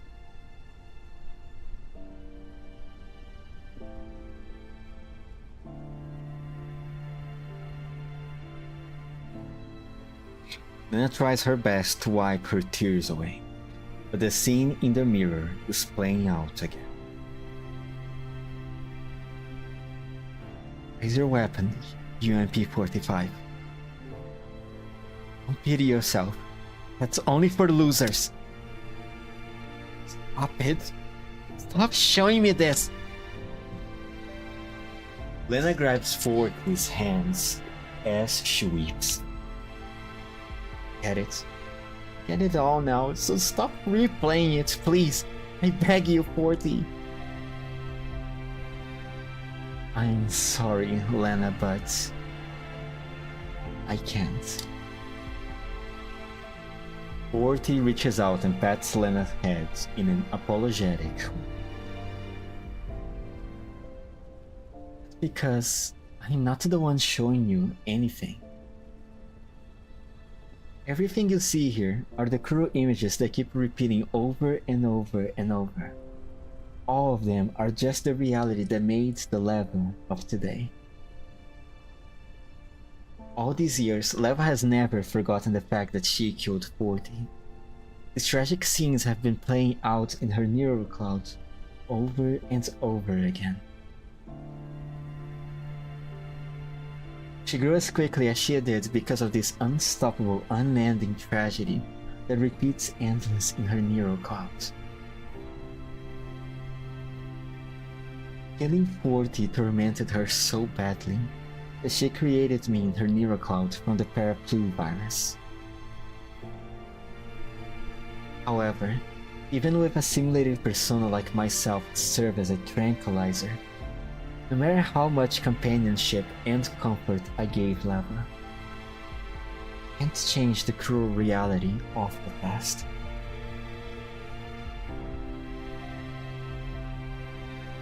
Forty goes quiet, seemingly because of Leva's painful past, but soon She smiles in a strange way. Still, all this is going to end. The neural rewrite has begun. Once the Paraplu virus finishes its rewrites, Leva will no longer exist, and neither will this pain. Paraplu will draw a veil over everything.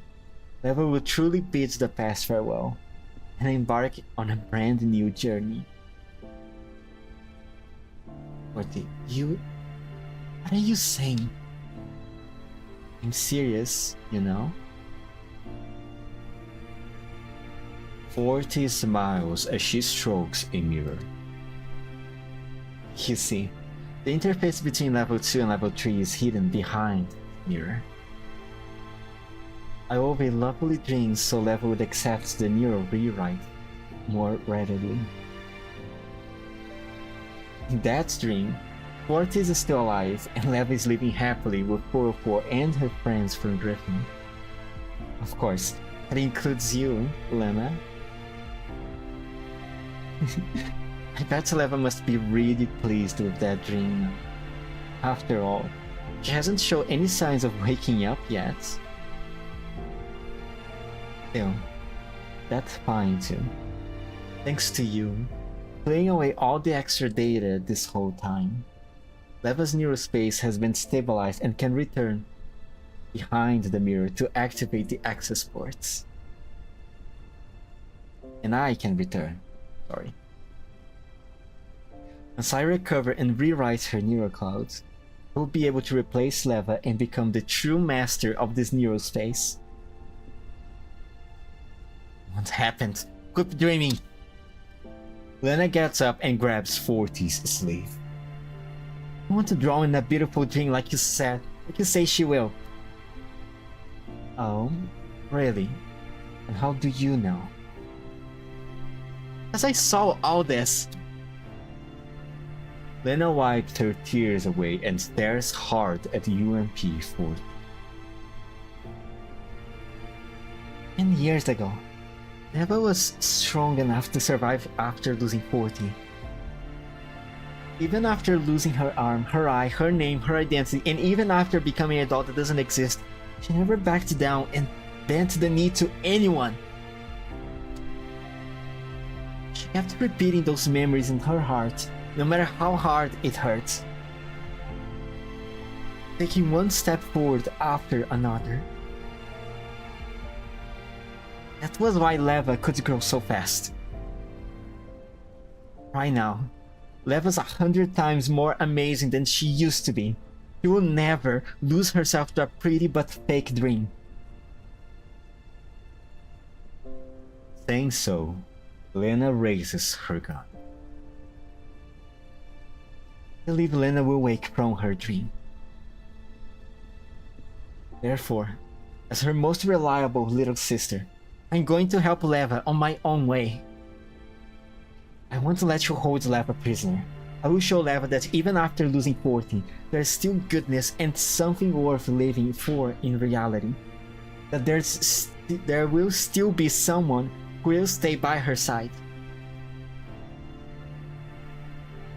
Saying so, Lena pulls her trigger.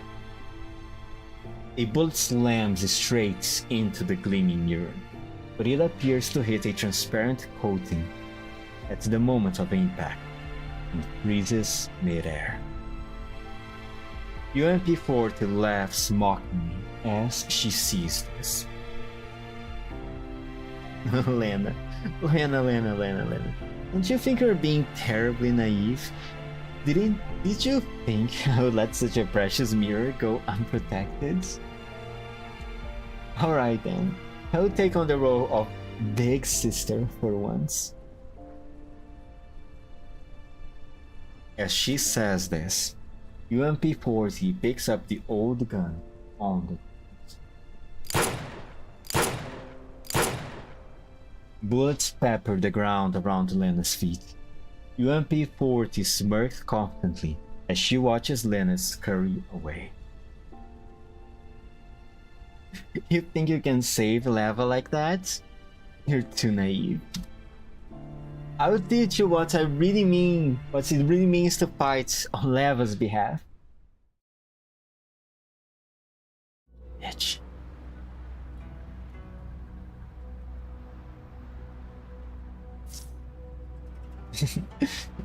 He looks much cuter in a new outfit.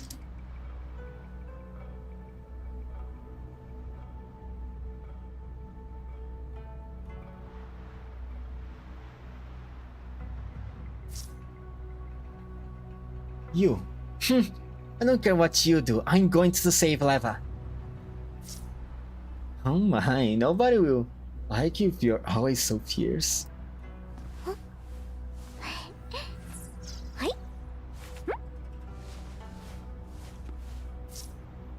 Time to give you a free lesson, Lena.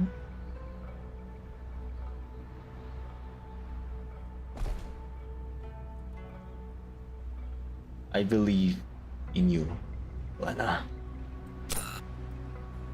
I cannot use my own. Ah, damn it. What can I put here then?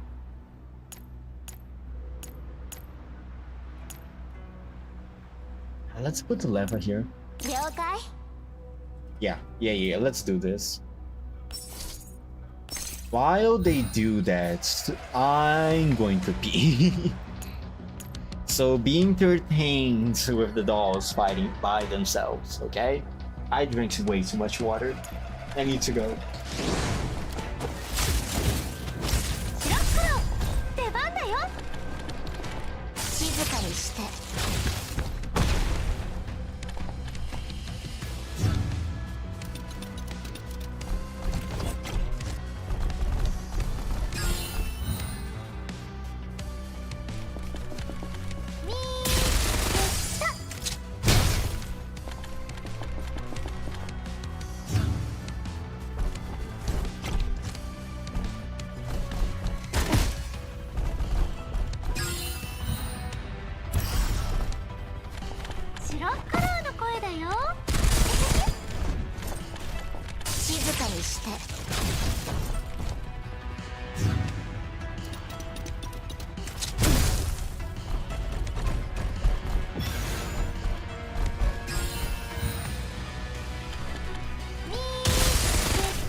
They're done already, huh?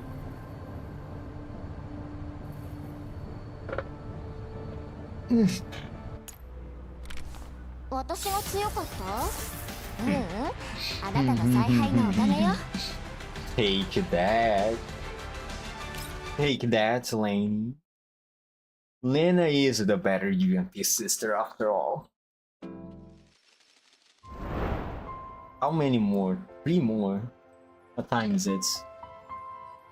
4 p.m. for me. I...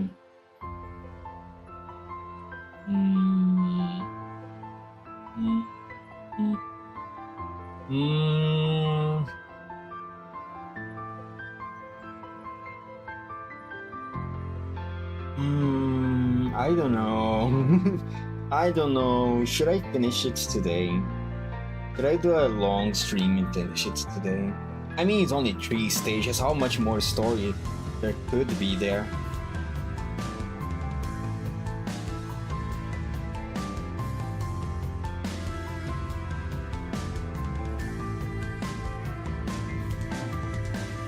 You know what?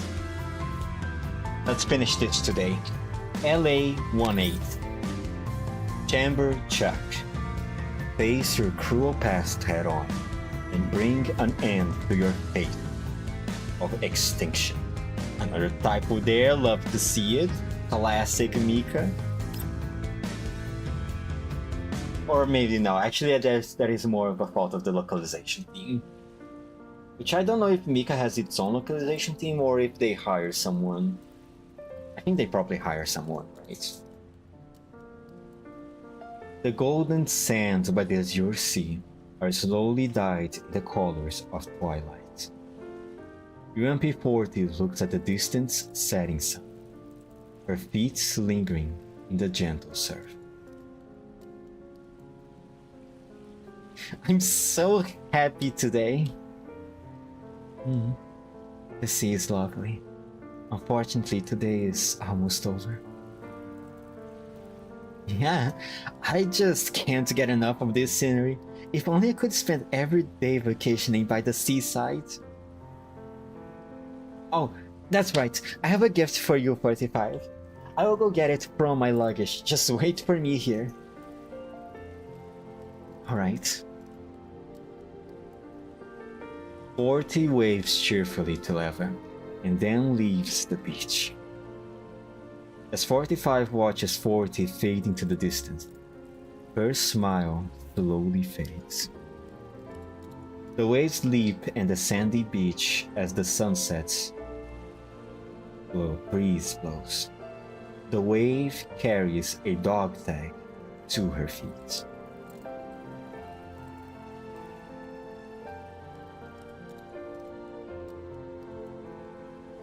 UMP-45 picks it up.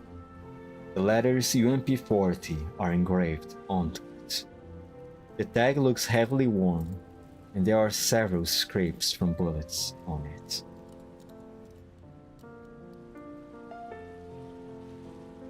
So that's how it was, huh?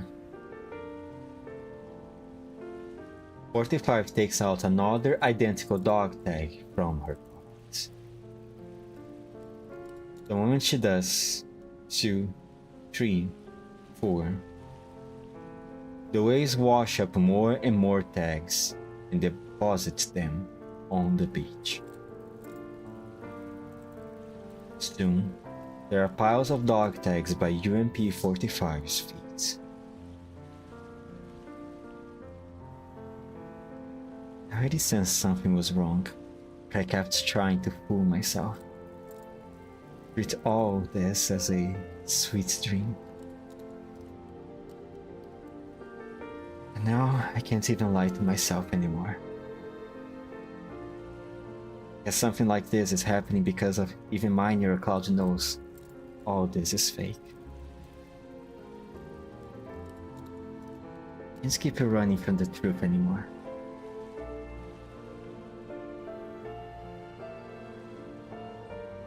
"45 tightens her grip around the little piece of metal in her hands and turns to walk into the waves. 45, don't go! A shout from UMP-40 stops her. If you stay here, this sweet dream can keep going and restore everything to how it was and get rid of all those annoying pieces of metal. And as you're okay with it, all of us, we can keep living with you like this forever. We can keep training, going to parties, and going on beach holidays together."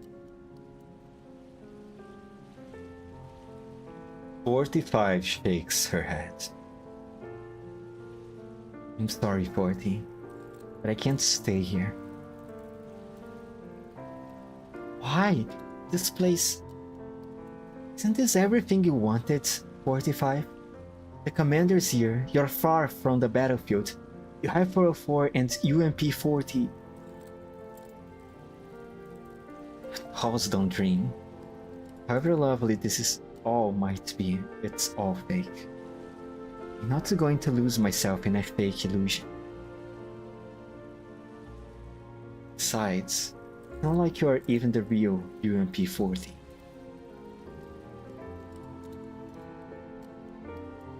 You're just the garden program for this place, aren't you?"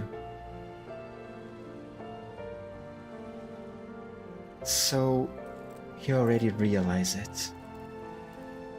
I knew it. I knew Aleva has always been very, very smart. Of course, she would not fall for something like this.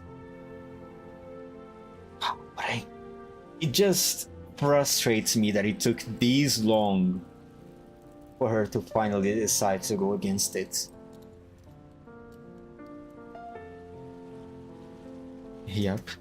Every time I wanted to remember the actual past, it would try to distract me with something else. It wasn't just you either. Everyone else in this sweet dream acted the same way.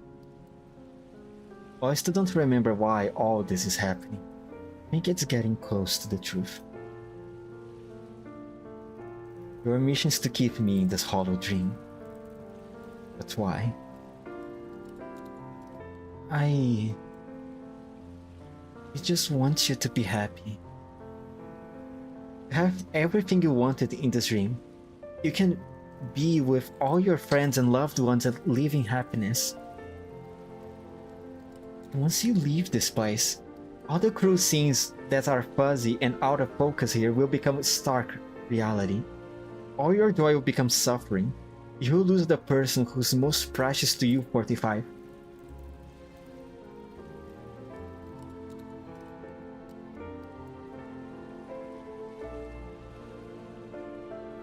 UMP-45 shakes her head. No, that's not right. I have to set out to find the truth precisely because 40 is so precious to me. Only the truth can remind me of the fact that I have lost 40 forever. Yes, losing 40 was painful. It's that same pain that proves just how much 40 means to me. Of course I would like 40 by my side.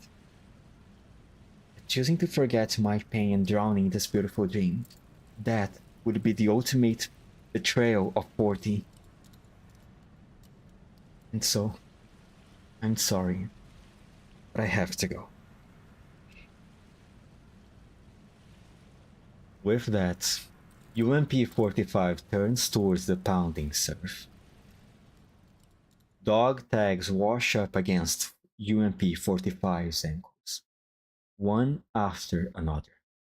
The sound of clinking metal blends with the sound of the waves, both of them gradually transforming into the sounds of Operation Butterfly.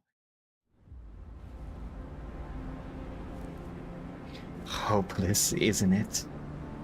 That's the fate of all dolls. Which do you choose? Life or death? Answer me. UMP-45. Why does it have to be like this? Raise your weapon, UMP-45.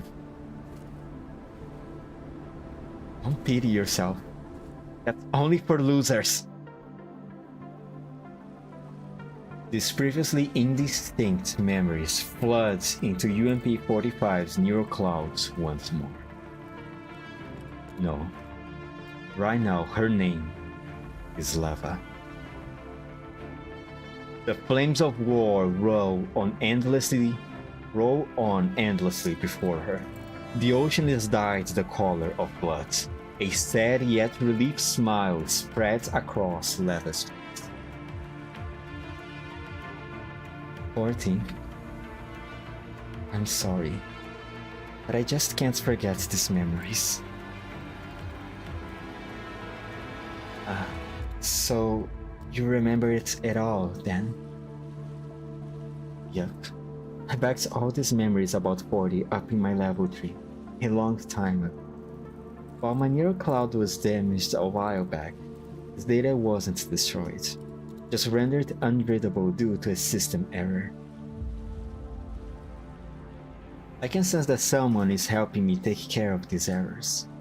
The amount of computational space in my neural cloud is growing and my records of the past are clearing up. Judging by this style of data warfare, it must be Lena, isn't it? No, that's not it. It isn't just Lena. The location of these records is extremely well hidden and only 40 would know about them. Oh, I managed to piece all this scattered data together thanks to them cleaning things up. So I'm sorry, 40, but it's time for this dream to end. Leva smiles apologetically and gently hugs UMP-40.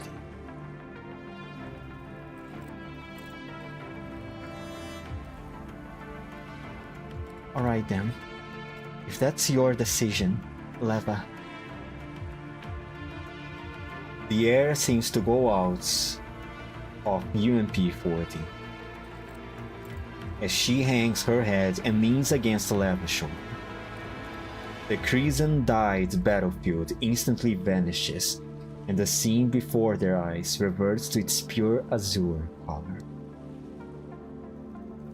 UMP-40 and Leva return to their appearances in reality.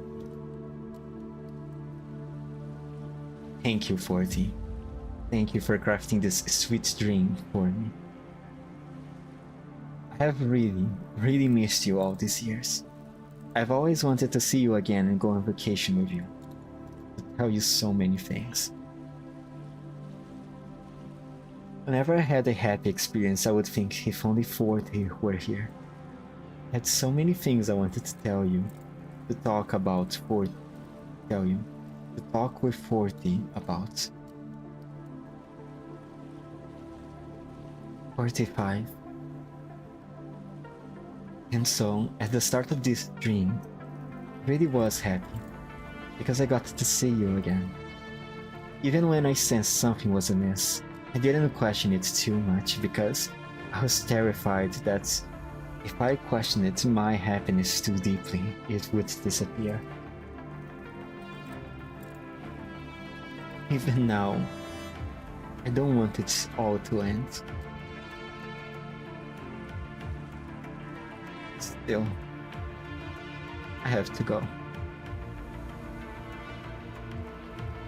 I know someone else is out there trying to break open this space. Someone's calling me, and their voice is getting louder and louder. The voice is calling me. Leva.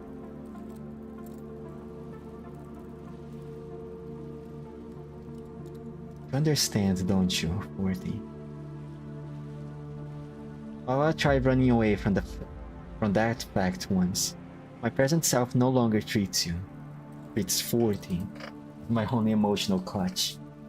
As Leva, I have more reasons, new reasons, to keep living, compared to when I was 45. A little rare to see Leva cry, it is very rare. Especially because she is the type that keeps everything to herself, right? She really isn't very keen on sharing her emotions with other people. Even with Lena, even through all these years, she have never told Lena the full extent of the butterfly incident and the truth behind the existence of this projection of UMP-40.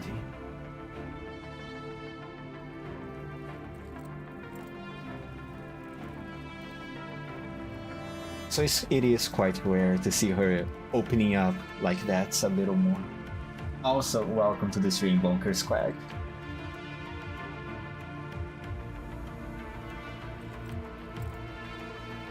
I've been subconsciously rejecting that conclusion, because I saw it as a betrayal of you. That's why I kept trying not to think about it, and why I almost lost myself in that dream. I want to run away from it anymore. Reality is cruel, but I will accept it. Because I've already set the path down. My present self will live on as Leva, just as you hoped. Not for anyone else, but for my own sake.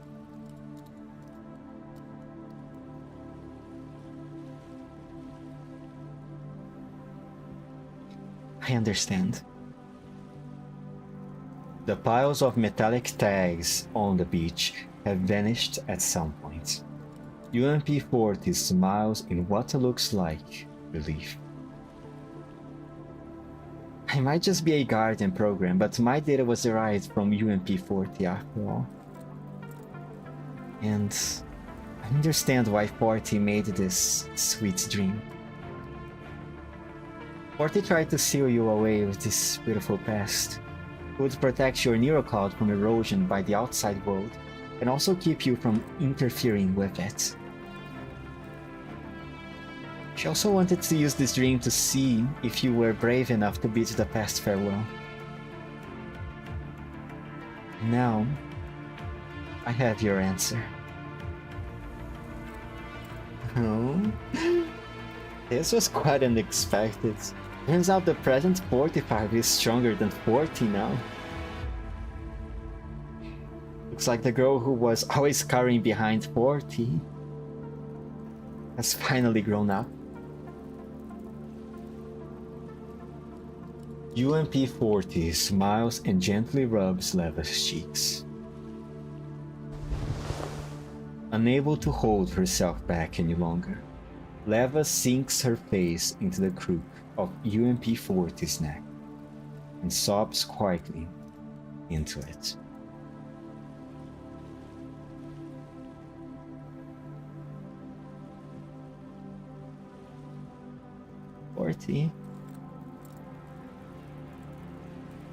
As Leva sniffles, ripples begin running through the neural space. The sky and sea roil and churn as the waves below their feet grow more and more intense. Soon, an old gun comes into view from between the waves. Looks like the seal is about to be broken. Come on, strike me down. Huh? UMP-40 picks up the old gun and places it in Leva's hands. I'm still the guardian program of this space, after all, and my duty is to keep you from leaving. Can't run from that either. So if you want to leave this place and figure out what's going on with 40 outside, you have to take this gun and strike me down. What a brutal design. Jesus Christ. Especially considering the current emotional state of Leva.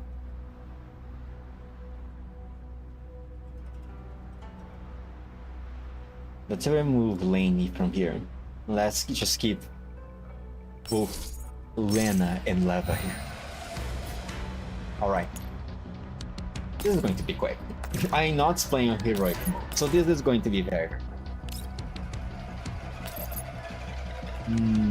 Maybe here? No.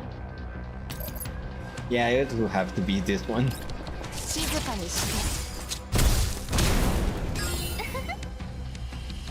No.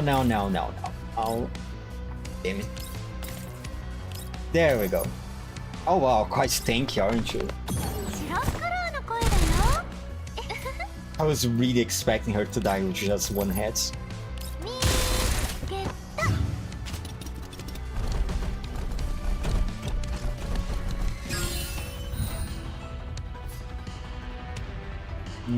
You stay here. Now you... I know the Goliath is not really going to hurt her, but I still don't want Leva to get hit by that thing. Really trying to get Leva to release that whole thing again. Yeah, she's really trying to make sure that she's actually really serious about letting go of the past.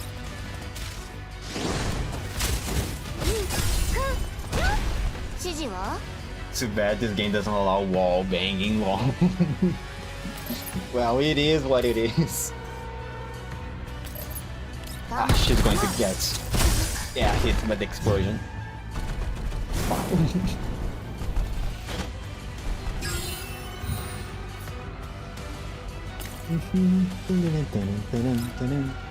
Hit here, go here. 静かにし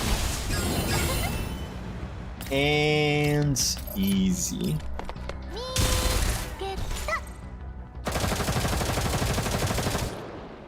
A gray-haired form frantically dodges bullets by the seaside. After being hit several times, she sinks to her knees on the beach, like she's given up on resistance. She looks up at Leva, who's closing in on her. Although she's completely worn out, she gives the person before her a relieved smile. Become really amazing, 45. Looks like my mission is truly over now. Meanwhile, Leva has a focused look on her face as she slowly walks towards her, towards UMP 40. 40. They're saying goodbye to you. I swore I would become stronger and keep moving forwards. Wouldn't let anyone stand in our way until I completed our promise. I will never forget 40. But I am different now from how I was back then. As for 40's memories, they aren't a life preserver to save me from drowning. A precious gem called hope. And I need to let her know that as well. Yes. So do it. Shoot. The only way you can escape this series is by killing me. Like in Operation Butterfly. A brutal design, man. Oh, it even puts the same pose. God damn it. She really wants to make sure Lev is ready to let go of the past. As she says this, UMP-40 suddenly grabs the muzzle of the gun and points it at her head.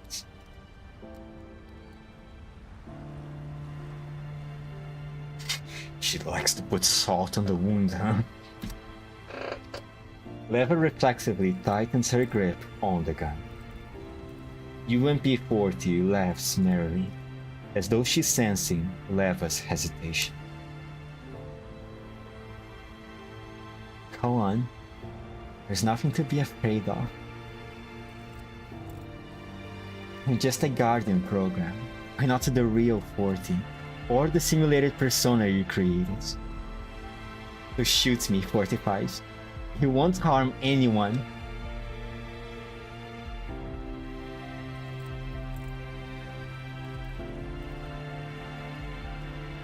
Leva falls silent. Her finger is in contact with the trigger. Her neural cloud is processing at lightning speed.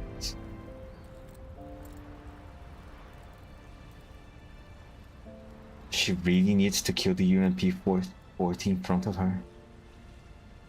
Does she have to recreate that?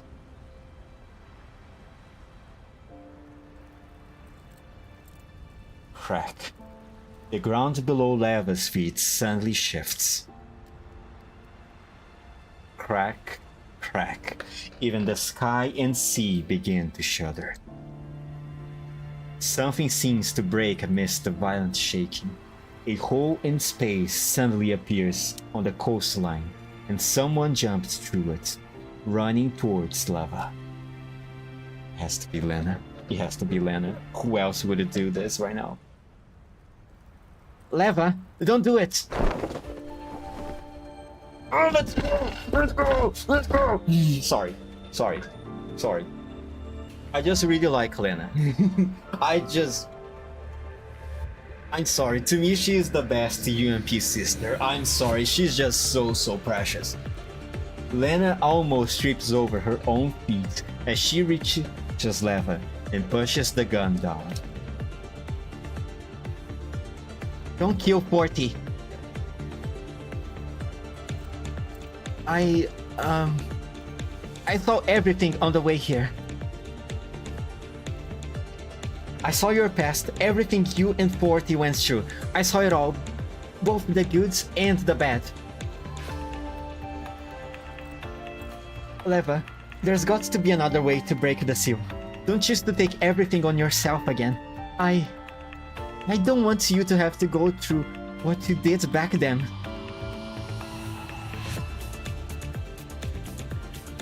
It's so precious. Lena is the best. Lena is just the best. Holy shit. Family. Family. Family. Family. Sorry. After a brief silence, Leva shakes her head helplessly before wiping away the tears on Lena's face. Then she stuffs the gun into Lena's hand. Say, why don't you take out the mag and look at it? Huh?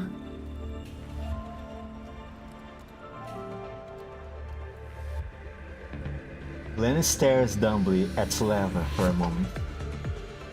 A moment later, she removes the magazine, which is completely empty. But why? It should be full. Yeah, well, it was.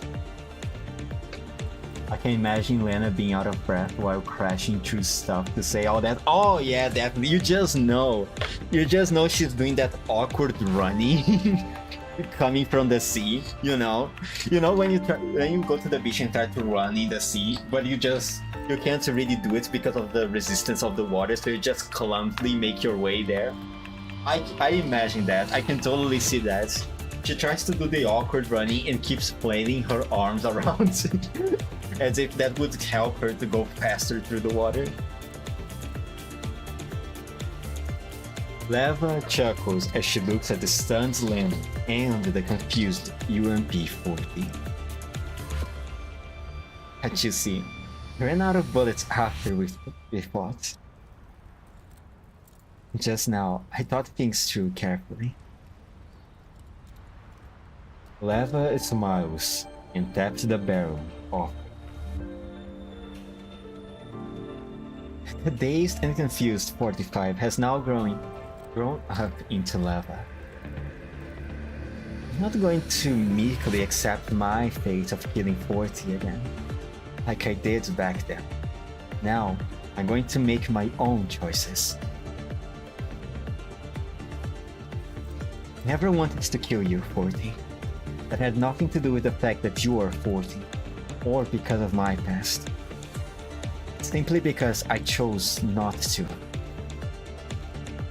I believe that killing 40 wasn't the only way to get out of this neurospace field. I decided to make the remaining bullets disappear. I mean, this is my neurospace. So doing that was a piece of cake for me. After all, it would be so terribly tragic if there was a misfire and the events of the past played out again. Saying so, Leva makes a finger gun with her right hand and makes a pew pew gesture at UMP-40's forehead. You see, Lena's here, which means the seal can be broken from the outside. So it turns out that rather than a dilemma where someone has to die, there's actually a happy ending which doesn't sacrifice anyone. Isn't that right? Being the case, you don't need to be such a drama queen.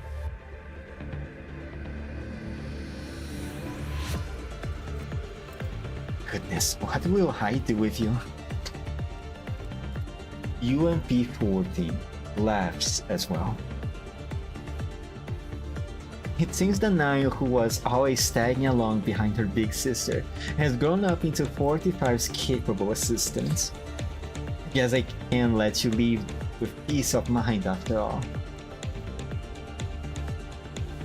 Something invisible seems to have broken in the sky. The sunlight, the seaside, the beach, everything before her eyes is shattering and fading away. UMP-40 looks at the two of them and smiles. In that case, goodbye, 45. Goodbye, 14. Keep watching me. Watch me and watch how we have changed. Yep. And if we get to meet again, call me Leva.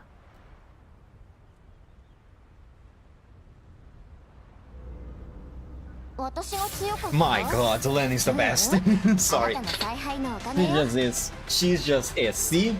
Because of her, the whole shooting having to replay the events of the past could be avoided. God, Lenny's the best. She's awesome. Now, 3 more to go. LS 15. But there's still the girl, right? Oh, she is the boss after all, right? Yeah, she is. Yeah. Bipolar contagion. The virus and the protection program are one and the same, sharing the same codes. Oh. As Leva leaves the mirror of Lena's hands, with Lena's hand in hers, sorry, I don't know why that phrase confused me, all the mirrors in the cabin instantly shatter into fragments. A lovely pair of sisters you are. Can't believe we broke the seal together. I just wanted to poke Lena and have her feel the pain of you killing 40 again. Oh my god, what a bitch! Jesus Christ! But unfortunately, there's no points to that now.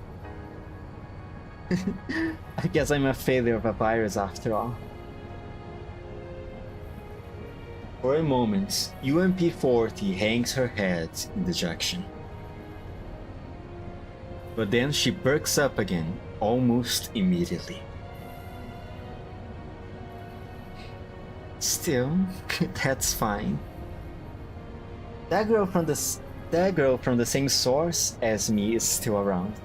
And as long as she keeps evolving, she'll be able to rewrite Leva's neural clouds all the same.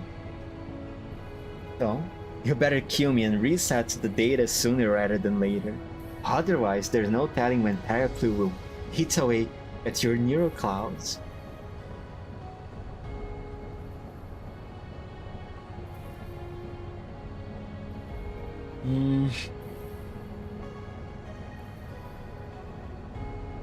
Forty, do you really want us to kill you so badly? Oh please, I'm super dangerous Paraplu virus that's still you have completely bamboozled Lena and trying to overwrite your neural clouds. Don't either of you have a single iota of self-preservation? Should be resetting me or just killing me on the spot, no? Should we? I didn't think your seal was particularly dangerous. That sweet dream you made for me prevented my neural cloud core from being affected by Paraplu or the redundant data. In addition, the shutdown caused by the seal you put on me brought to the matter the attention of the outside world. That's hardly the purpose of the Paraplu virus.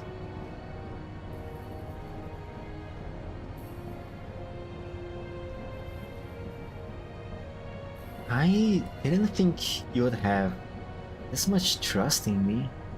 Looks like Operation Seduce level was super effective. Oh my god, this girl. Oh my god, this girl. Jesus Christ, why? Whatever.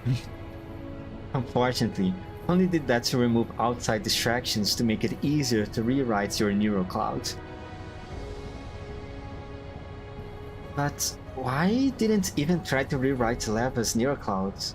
You didn't even try to rewrite Leva's neural clouds, did you? Also, you were helping me understand Leva all this while, and you helped me get rid of the redundant data too. Huh? Did you forget who pushed you off that cliff? I suppose that happens, but the abyss at the bottom of the cliff leads to the sea. I didn't fall into level 3 or anything. That was just because the neurospace was unstable. Not like I was intentionally sparing you or anything. What the fuck is your problem, woman? Seriously, what the fuck is your problem?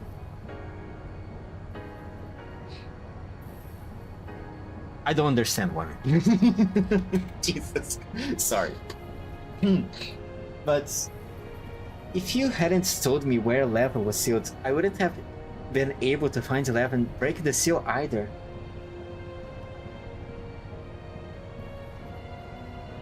Your sisters really are Stunborn. You are the Stunborn one, aren't you, UMP-40? From the moment you sealed me in level 3, you have been playing the part of what you see as a villain. Just because you heard about a one-and-done solution from Persica, you went off and put on a bad guy act.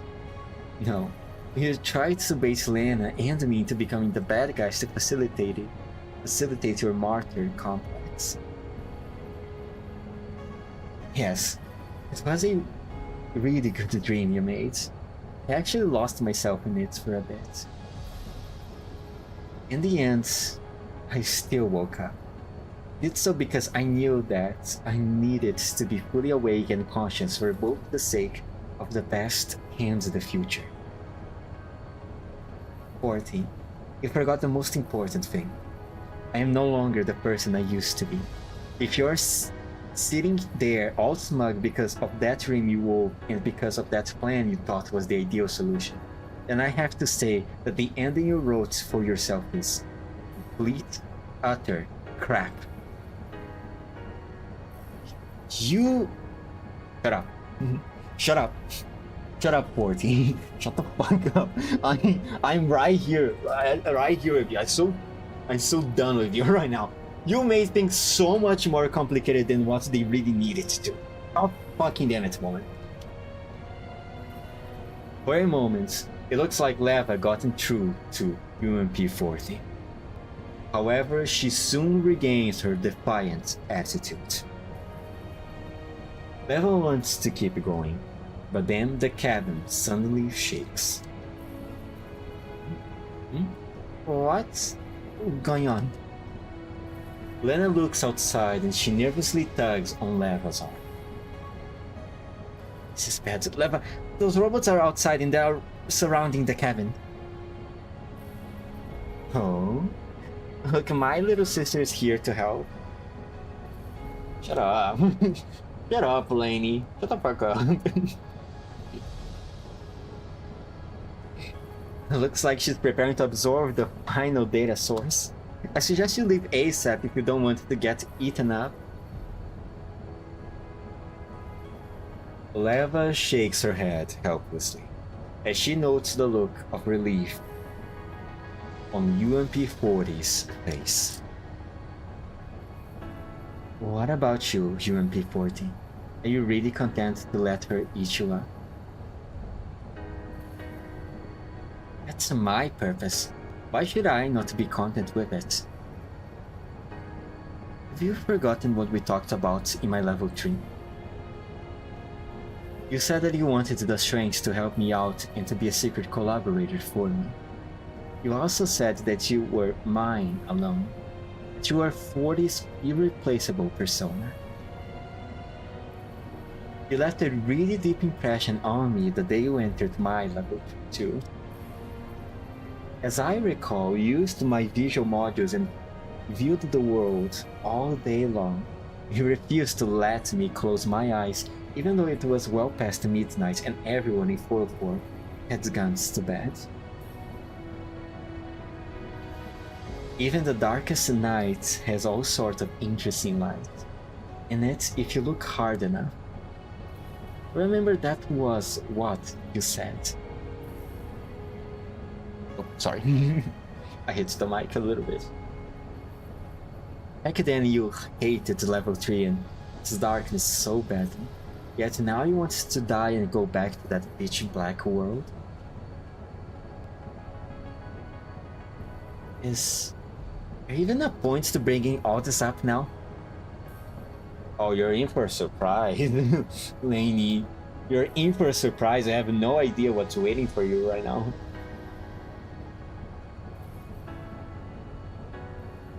I don't think... Kaboom! I don't know why the sound effect didn't play it right there. The sudden explosion cuts level off halfway. More and more explosions follow, and the little house of mirrors shake hard. I can barely keep my footing, and those robots are closing in. However, Leva's attention remains focused on UMP-40. She could not be any calmer, even if she tried. Don't believe there's no way to deal with the paraplu virus. Just like how we managed to undo your seal without having to kill you. No one wants to listen to this. Can't you just leave me here in peace? Oh, so you like peace, 14?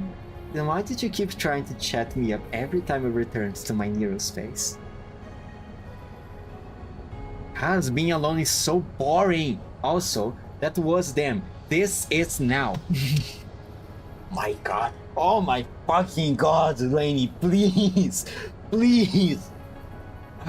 The roof is coming down. Leva, 40, let's get out of here and we are going to... Let's get out of here or we are going to end up squished. Oh, my cat's here. Meow. Enemy. What do you want? Am I being too loud? Sorry, I'm almost finishing this. If we go together, we go together. I'm not leaving until I bring 40 around. Lainey being borderline suicidal, she is being so difficult right now. Leva holds a hand out to UMP-40. A determined expression on her face. You... Leva, look out! As Lena calls out, the cabin ceiling beams crack and break, collapsing down on the two of them. Upon seeing Leva is about to be crushed, UMP-40 throws herself at Leva. However, Lena is a split second faster. Shoving the falling debris aside, seizing the opening, Leva reaches out and grabs UMP-40, leans her onto her back, and sprints for the exit. Eh? Eh? There you go, finally! I knew it'd protect me, 40.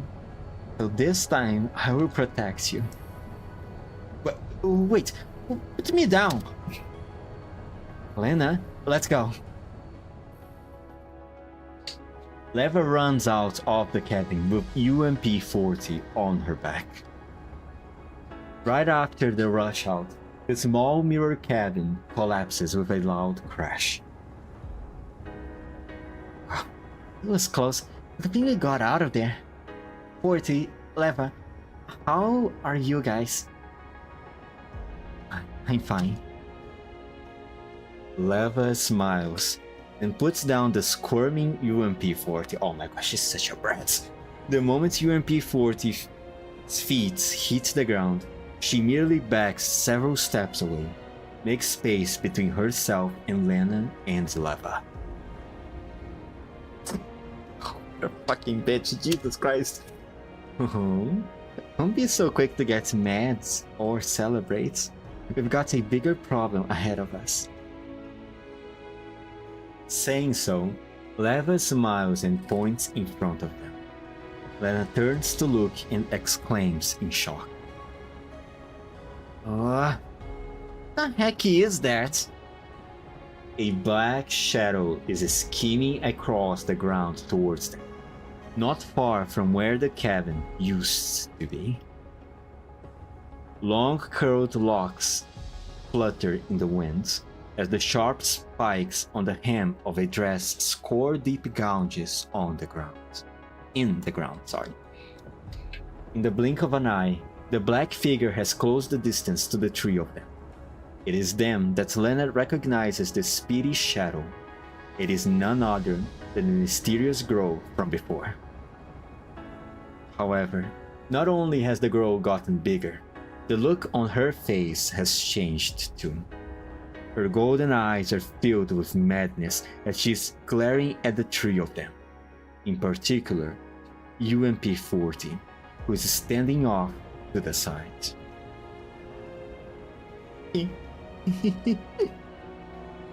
I've been waiting so long for this. I'm hungry. So hungry. All of you will be delicious nutrients to me. I'm going to eat you all up. No. Why the fuck she does that? The girl giggles as she approaches the trio. Leva, 40, look out!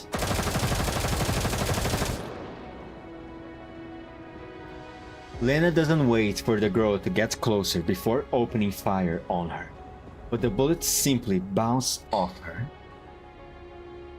Imagine if Lainey looks like this instead of man, that would be so hot. I mean, that would be awful. I'm joking. Lena doesn't wait. Oh, sorry, I already read that. On the contrary, the girl passes between Lena and Leva like a phantom and appears in front of UMP-40 with a whoosh.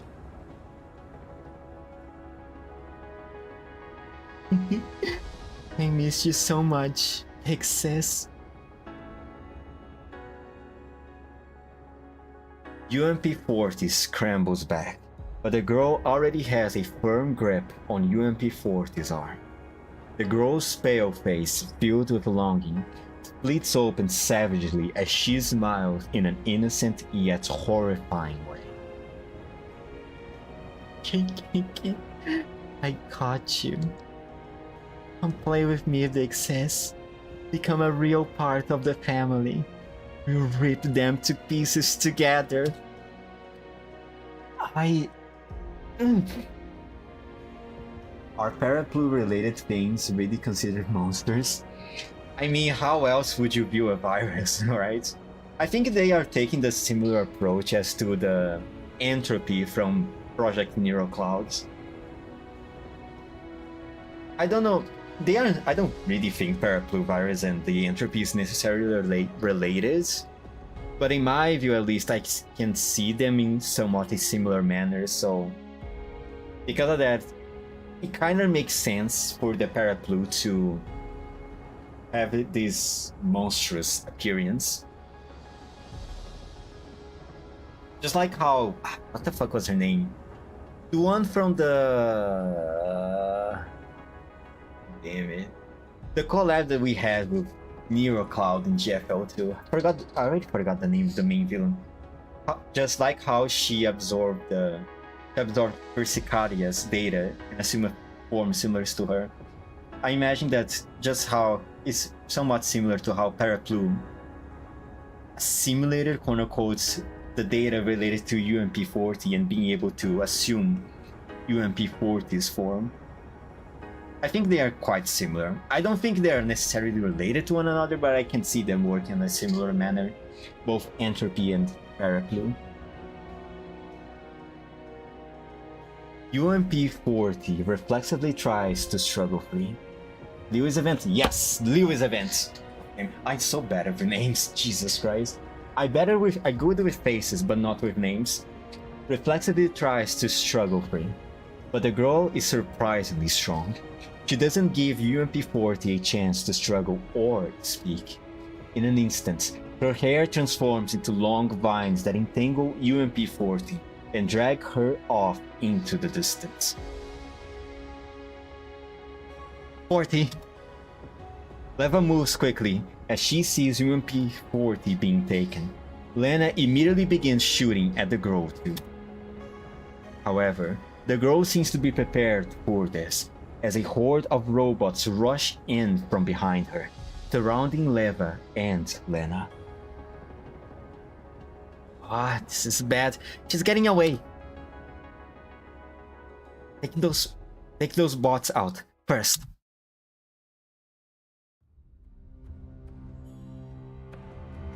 The vines coiling around her suddenly give away, and UMP-40 hits the ground hard.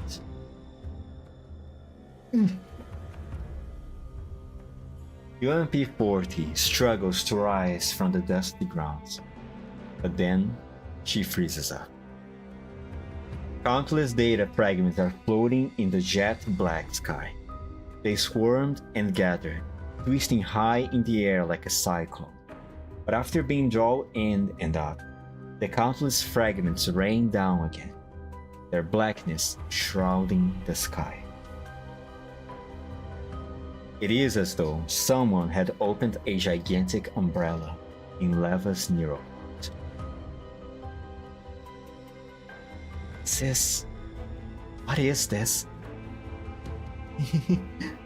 This is our home, of course. The girl hops and skips over to UMP-40, pushing her face against the UMP-40s again. This is Paraplu's home. You and I are the children of Paraplu. Paraplu's kids will all grow up here.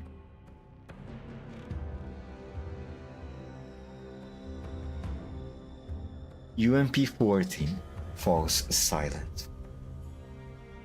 After realizing she's not getting the answers she wants, the girl grabs UMP-40's hands again. Sis, we're all kids of Paraplu. So stay here. Stay with me.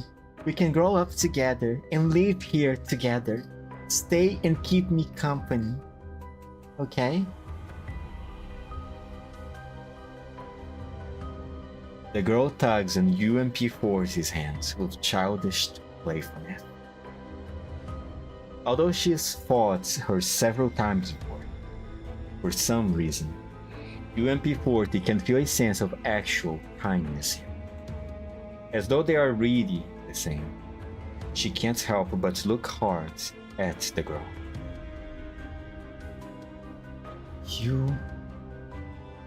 Why do you look different?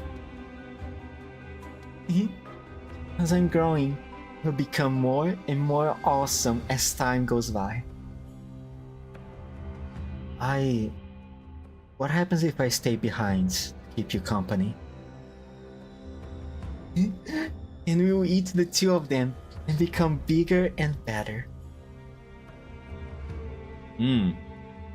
Wow, so tempting. Wow. Wow, truly a seducing proposal. Jesus Christ.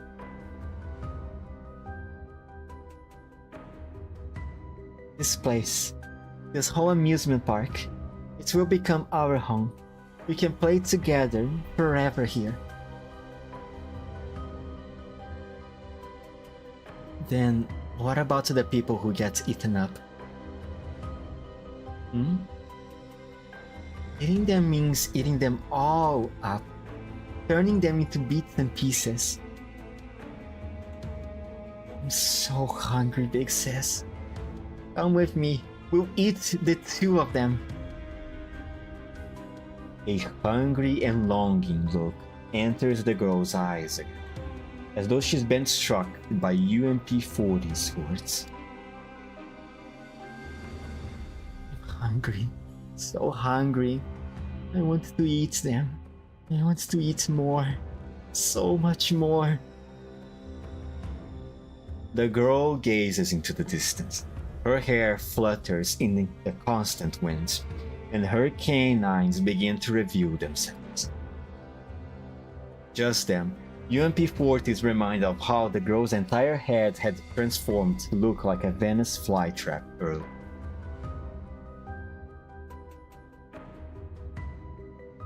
Should Leva end up like that if she were consumed by the paraplu virus? UMP-40 doesn't say anything, just secretly clenches her fists. On the edge of the data storm, Leva and Lena are fighting off the robots that are surrounding them. Although the number of robots is decreasing, Leva is starting to get more and more frustrated. Their fragments are everywhere. Can't tell where 40 is. At this rate, 40 is going to be consumed by the paraplu virus. Lena seems to sense Leva's uneasiness. After driving off the nearby robot with gunshots, she takes the opportunity to approach Leva. Leva, I have a way to find 40. Lena takes the emitter out of her pocket and presses the button. A red beam suddenly lights up in the dark. Gloomy sky and traces a narrow path into the distance. What a surprise. Is this one of Persica's little toys? He needs to thank her after we get out of here. Yep. Leva, this way. I will cover you. Under the jet black umbrella, the girl continues tugging on UMP-40's arm. Nick says, I'm so hungry. Let's go get them. I can smell them right now. And eat them all, not by myself, but together. We can tear them to itty-bitty pieces and eat them all up. UMP-40 seems to have made up her mind at last. Finally, Jesus Christ! She slowly pulls her hand away and slowly shakes her head at the girl. I'm sorry. Perhaps we are sisters in the truest sense, but I can't stay with you. Why? The girl seems truly confused by the rejection and clings tightly to UMP-40. However, UMP-40's only response is a faint smile. Although everything before her is darkness, she's looking at a place that's far, far away. Perhaps it's just level 3, or perhaps it's that azure expanse of ocean. It's a place where someone once made a promise to her. No, perhaps the promise was made with someone else. Not her. Still, it's enough. For the sake of that promise, she will pay any price to eradicate the threat of the paraplu virus, once and for all. As I am not, and have never been, your sister. And there's no way I will let you eat anyone up. UMP-40 punctuates her declaration with a burst of gunfire. Even though data from the same source can conflict fatal wounds to the girl, she can buy time for Leva by slowing the girl down. Is this? Why are you? The girl's expression turns feral as she is suddenly attacked. In an instant, her curly hair and the spikes on her dress all stab towards UMP-40. UMP-40 stumbles out of the way, but the girl glares angrily at her before directing the robots around her to surround UMP-40. I hate you. This place is Paraplu's home. If you're not a child of Paraplu, then you can die. And with that, the girl angrily waves her hands before turning to leave, An endless horde of robots swarm UMP-40. As she drowns under the despairing tides, UMP-40 slowly stops being able to see or hear anything. Her body is so heavy that it feels unreal. Perhaps she'll become a mirrored data fragment that will join the rest of the shard in the air, melding with that huge umbrella in the sky. I'm sorry. Guess I failed after all. Still, this is good. Now Leva won't have a reason to refuse the data reset anymore, right? Leva will be completely safe once the reset is done. That thought fills her mind. UMP-40 slowly closes her eyes. She knows the big umbrella in the sky isn't a distant thing anymore, and she surrenders herself to the darkness around her with a sigh of relief. Oh my gosh, she's trying so hard to kill herself, isn't she? Oh my god, this woman. Can you please stop doing this? In the darkness, she imagines she can hear the girls giggling. However, the laughter is soon interrupted by the sound of gunfire. A bright light clears the storm away and banishes the darkness around her. Oh my god, the best UMP sister to the rescue.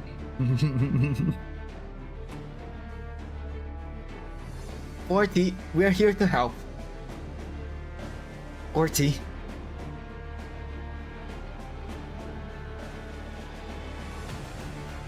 UMP-40's eyes snap open.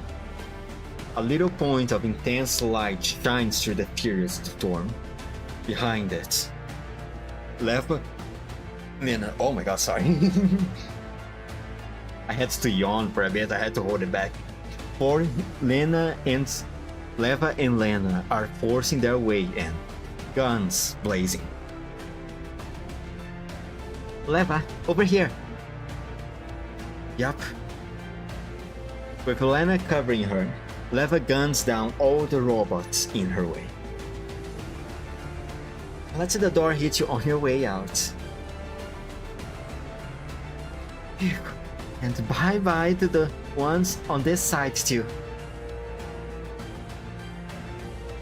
Hey, Leva, I can't see 40. She's over there. 40. In the distance, Lena waves to UMP-40, while gesturing for Leva to approach at the same time.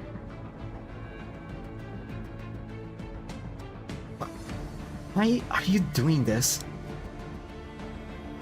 UMP-40 goes stiff. She can't stop herself from yelling at Lena and Leva. Lena, stay back! The paraplu virus is out of control. If you stay here, it will devour your neural clouds. However, Lena and Leva ignore UMP-40. Instead, they continue shooting and advancing.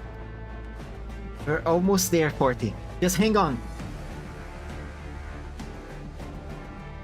Soon, the light of their muzzle flashes illuminates the ground in front of UMP-40.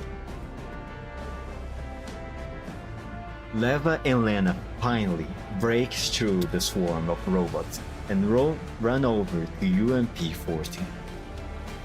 The two of them are covered in wounds from the fighting up till now.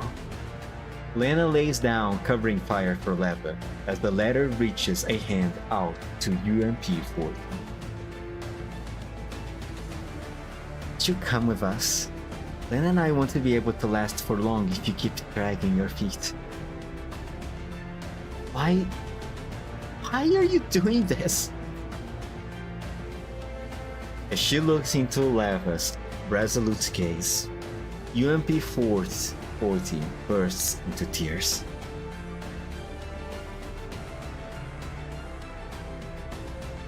Why won't you and Lena just give up on me even after everything that's happened? All you had to do was just leave me here and delete me along with the rest of the virus. It would have solved all your problems. Wouldn't that be better for everyone? You could have finished this just by leaving me behind. I was never meant to exist in the first place. I'm just a ghost who stole the identity of UMP-40. So why are you treating me like this? Why can't you just put an end to everything? Hearing that just pisses me off. Go, Lena, go! Go, Lena, go! Before Leva can reply, Lena is already shouting so loudly that her voice carries over the gunfire.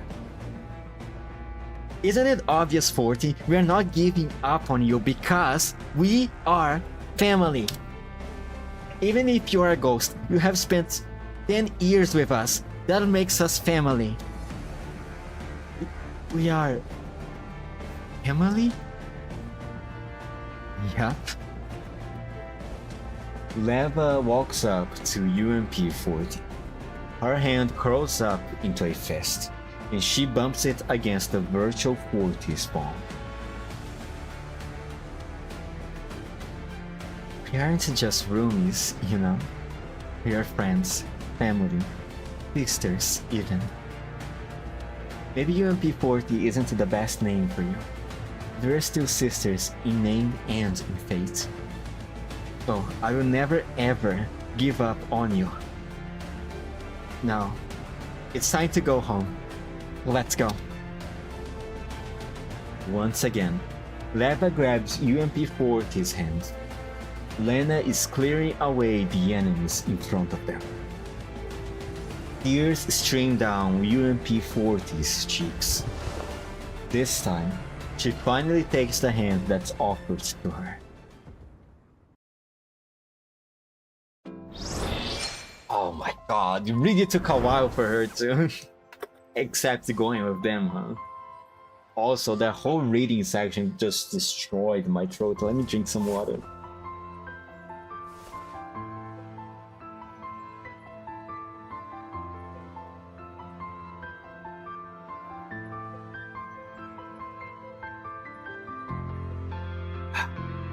Two more to go. LA-19. Double purification. When you kill the enemy, you also kill their weakness. Go.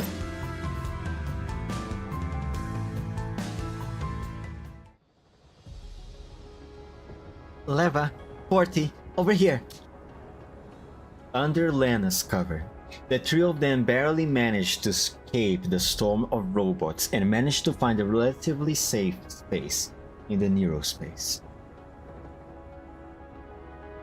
Once Leva lets go, UMP-40 slumps powerlessly to the ground before curling up into a sobbing ball.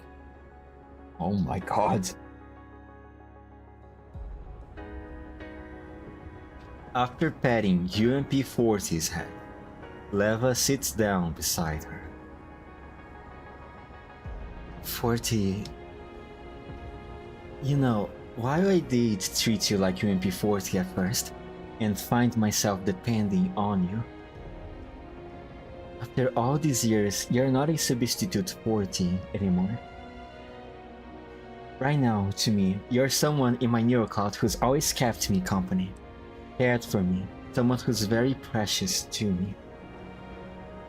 No matter how convenient resetting my old gas system would be, I can't accept it if the price for that is sacrificing me. After I lost UMP-40, I promised myself that I would never give up on my friends. Ever. So please, don't give up on yourself either, okay? Leva squeezes UMP-40's hand. And besides, you never really wanted to die, did you?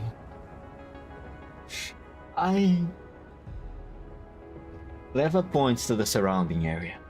While it is in ruins now, they can still make out the multicolored amusement park grounds. I always wanted to visit a real amusement park, haven't you, Forty? How these colorful fairground attractions popped up because of your wish. You have always wanted to see all those things you saw in the net in reality and experience all those fun things I told you about. But if you die here, these wishes will never come true. Yep, you totally want to leave, don't you, Porty? Like you said, even a doll has a reason to live, for her own sake. Sure, I'm mad you tricked me earlier, but I also want you to live on. After all, you have been with Leva for so many years that I don't want you to disappear just like that. In fact, I would like it if you could join us in the real world too. Also, if you keep saying you are under control of Paraplu, but all the stuff you did to protect them was done out of your own will. You got a wish like that, it means you have suppressed your instincts and nature as a virus. So, if you have worked that hard, even I just can't ignore you either.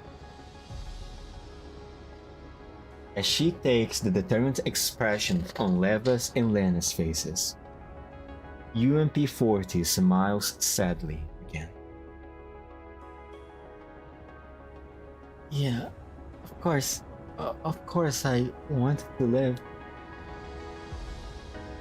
And I want to fight by your side and experience all kinds of fun things too. Paraplu virus is a huge ticking time bomb. I'm sure you have both seen it too. As long as I exist, the bomb might go off at any time. When that happens, everyone around me might get hurt. It's like 10 years ago, and I don't want to see that kind of thing happen again. UMP-40 hangs her head in sorrow. Is that why you decided to sacrifice yourself? Yeah. Jessica was right. The best way is to just reset your OGAS system and delete my data. That would permanently remove any risks the virus might pose to you. You knew I wouldn't accept that. That's why I tried to take advantage of your neural cloud being damaged and to manipulate Lena into doing it. But not only did it not work, I got the two of you hurt again. I'm sorry. UMP-40 head droops even lower.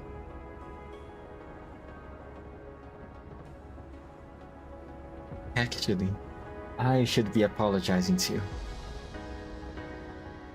Leva smiles apologetically. I butchered that completely. Apologetically, she walks up to UMP-40 and gently places her hands on her head. Things got as hard for you as they did because I have always been relying on you. I force you to make this decision and take everything onto your own shoulders. So, I'm sorry, 40. It was my fault for not realizing this had been bothering you all this time.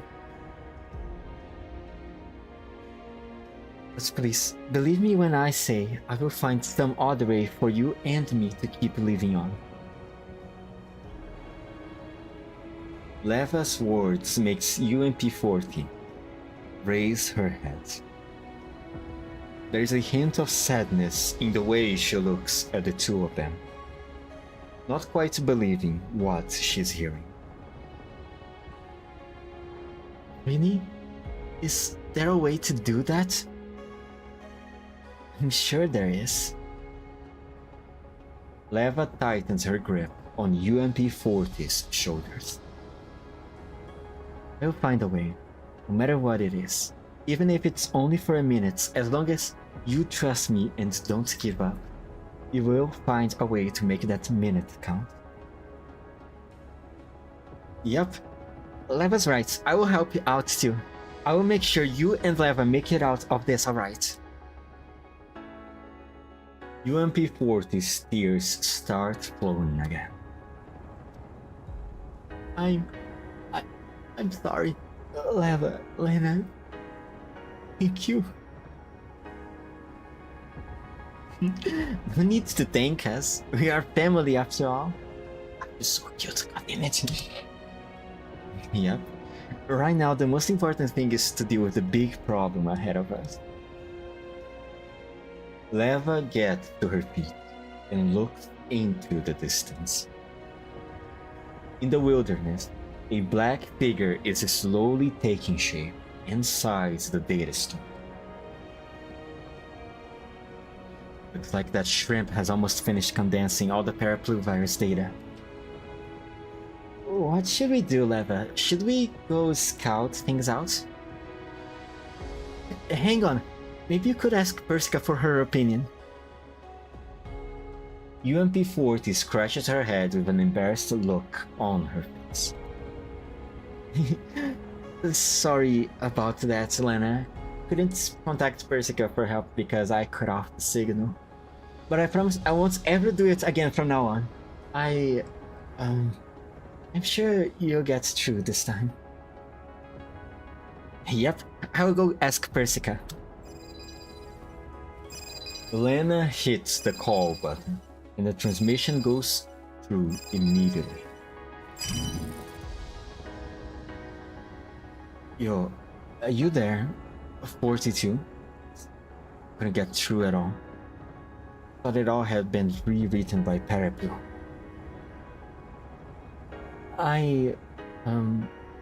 Persica, I'm sorry, We'll talk about 40 later. Persica, we need your help with something. I bet you do. Let me guess, you're going to deal with the parapluvirus. Yeah? So, what's the situation now? I'm picking up dramatic changes in the new persona spawned by the virus. What happened to her? Is the viral data starting to fuse together? She seems to have observed all the junk data. We are concerned about approaching because it might affect 40's data too. Yeah, if we let her go on like this, Leva and 40's neuroclouds might get overwritten, right? How should we deal with her? Got any ideas? Let me think. Actually, looking at this data gave me an idea. But I will need a volunteer to do an experiment. Persica glances meaningfully at UMP-40. Huh? What do you want from me, Persica?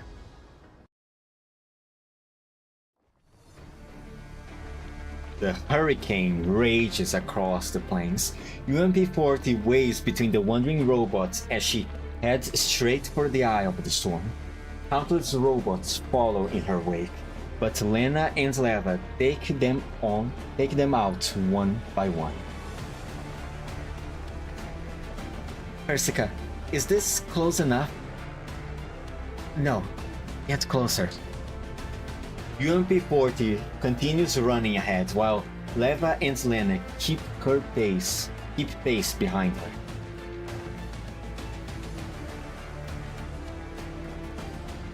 Is this really okay? Any further than 40 might get sucked up by that big umbrella. Even if you are trying to communicate with that girl, this is too dangerous. In the present situation, there is no option that's too risky. Besides, 40 still has us. If she runs into any problems, we'll help 40 take care of it. Yep, got it. Fortunately, Lena's fears do not come to pass. Perhaps it's because it's almost done absorbing data, but the hurricane's suction is much weaker than before, and the UMP-40 doesn't get sucked in even when she runs towards it. With Lena and Leva covering her, UMP-40 soon breaks through the cordon of the remaining robots and reaches the base of the hurricane. Countless data fragments are coming together in the gray sky. Between them, a huge, creepy dark shadow is taking form. It seems to be the girl from before. It seems somewhat different. UMP-40 raises her hand and waves frantically towards it. Oi! Hey! The shadow in the sky shifts, as though in response to UMP-40's voice. Don't you want to be with me? Some come with me. UMP-40 points at herself and then at the shadow. I can keep you company. We can be together.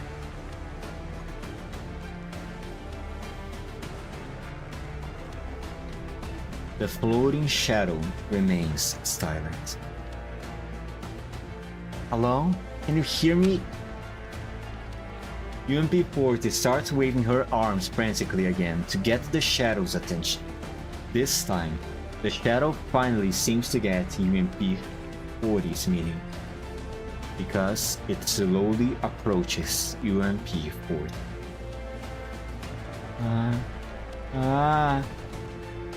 Express, have you finally come to your senses?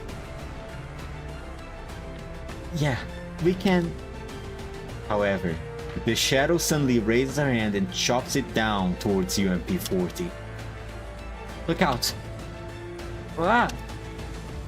A creepy robot rushes towards UMP-40 from beside the shadow. UMP-40 frantically tries to run away and counterattack, but another robot is already hot on her heels. Ambitious, aren't we? UMP-40 opens fire and eliminates it. However, it's followed by another and another and yet another. More and more robots come into existence beside the shadowy figure, and at her command, they surround and attack UMP-40.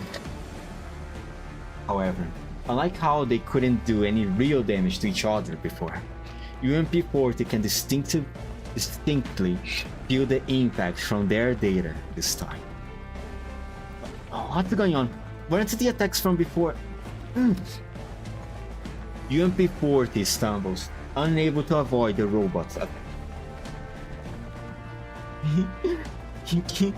This is fun. This is fun. I don't think there's much chance in talking with her, is it? The shadow floating in the air giggles as she watches UMP-40 scurry around below. You like it? I prepared the streets just for you, my ex-sister. Unfortunately, you rejected my invitation. That means you can enjoy them in my belly as food. Huge black spikes of data fall from the sky, plunging towards UMP-40 as the robots attack her. UMP-40 barely managed to evade the spikes, but then the robots attack her again. 40! Persica, how much longer? Hang on, I'm still analyzing her. Lena, stop supporting her and back off.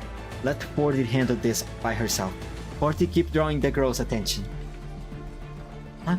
But isn't that really dangerous? Got it. UMP-40 fires her gun as she engages the attacking robots by herself. But just as UMP-40 clears away the enemies around her, more and more robots fall out of the sky. While she's still shooting, UMP-40 is starting to look visibly worn out as the robots continue attacking her from all sides. There are several times when they just barely miss her. 40? I'm fine, don't worry about me. Lena watches nervously from the sides, and she almost makes a move when UMP-40 is nearly struck. However, Persica yells at her.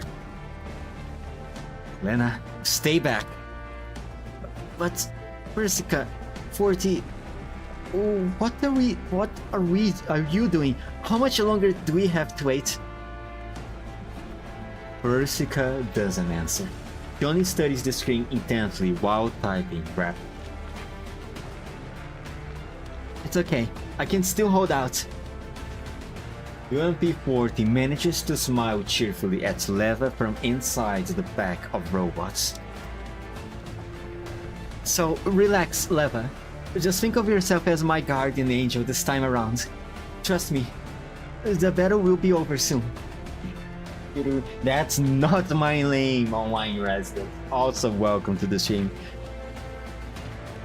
My lights went out yesterday. It's fine. It's completely fine. Also, I'm sorry for not noticing your message soon enough.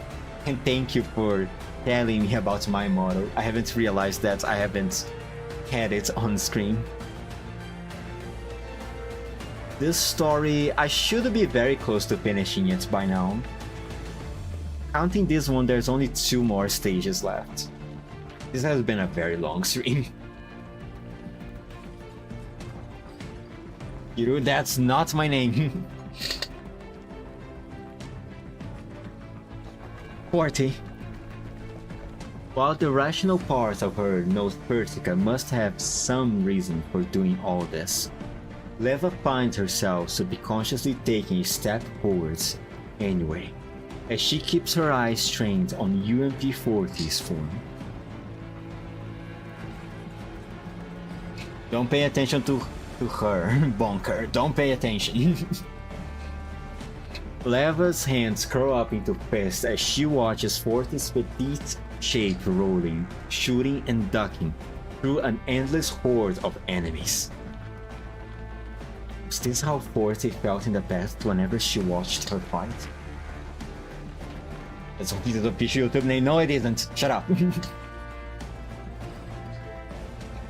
All she could do was wait outside the battlefield and watch. Any support she could give was limited to Leva's neural code. But a real battlefield is a truly dangerous place. No, I never did that. Shut up. Stop spreading his information.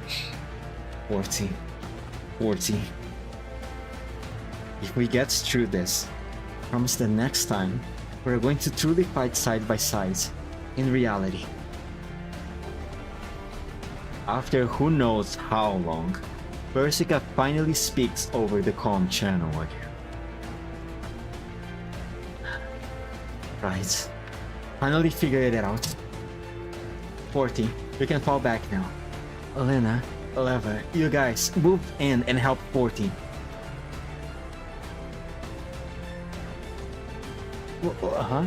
Eh?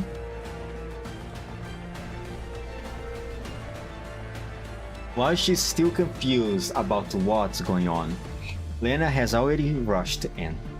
Leva follows closely behind her and helps to support UMP-40. The surrounding robots are swiftly cleared away once the 3 of them counterattack together. Now that she has some breathing room at last, UMP-40 asks Persica a question. Thanks. So, what exactly was going on back there, Persica? It's the Paraplu virus binary mechanism. Leva and 40's actions ended up activating the Paraplu virus binary mechanism. Binary mechanism? What is that? Simply put, The Paraplu virus has a hidden base layer mechanism. The baseline command for the Paraplu virus is to rewrite the host's neural clouds. If the rewrite isn't successful, the virus command will keep running. In other words, if the previous batch of instructions terminates unexpectedly, the Paraplu virus will issue a new command to replace the old one.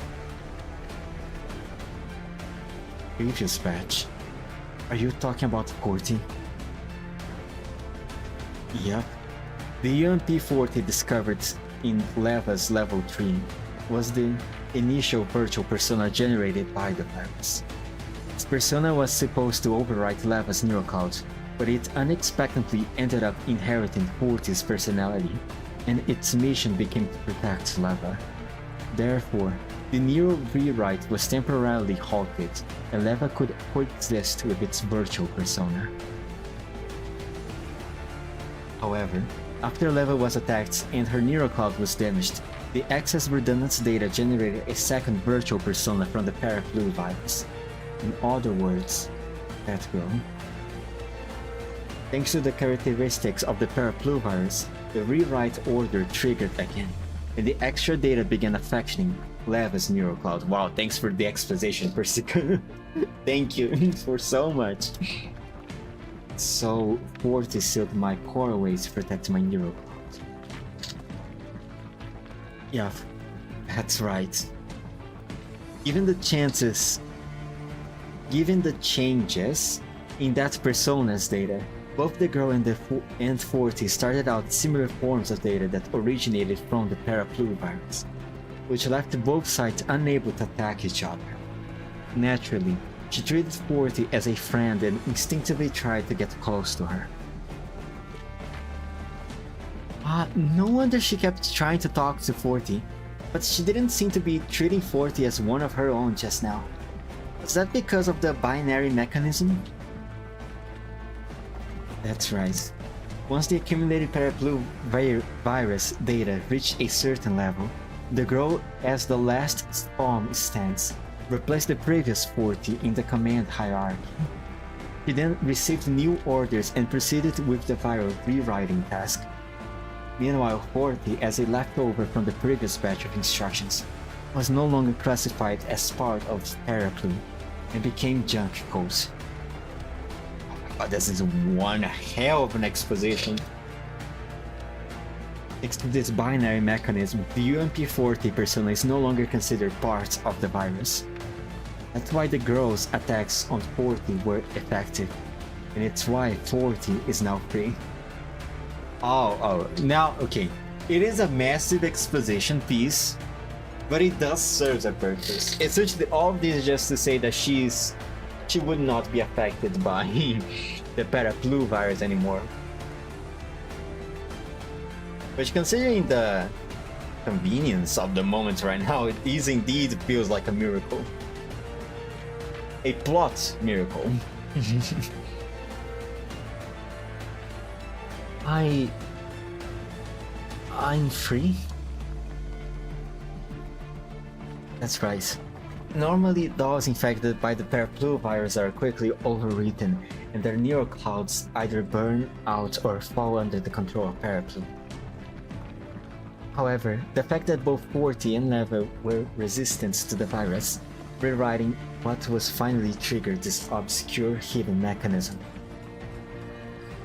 In any case, all this was thanks to your efforts.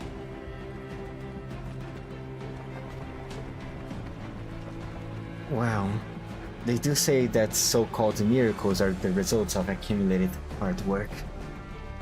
Isn't that what you meant, Persica? Perhaps. Persica pauses and smiles faintly before looking towards UMP-40. You can't find it in one of the GFL live? No, he can't. You did actually. No, I didn't. Shut up. Stop spreading lies, online resident. It's a miracle that us, as the commander, survived every event up until now. Oh yeah, it is very miraculous that Luneja is such a simp that she keeps that she keeps changing our destiny, the commander's destiny, to keep them alive until now. God fucking damn it. It must be nice to be so special.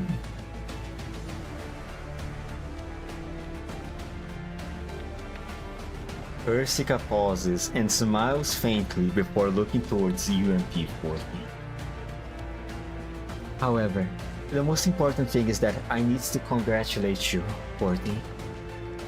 Since your designation as part of the Paraplu virus was removed and you are now considered junk code, I managed to extract all of your data that was originally entangled with that girl while she was attacking you. Persica, does that mean... It means that from now on, you're no longer part of the Paraplu virus. Eh? Oh, how convenient. Wait, really? Then does that mean 40 and Leva are... Yep, it's exactly what you think.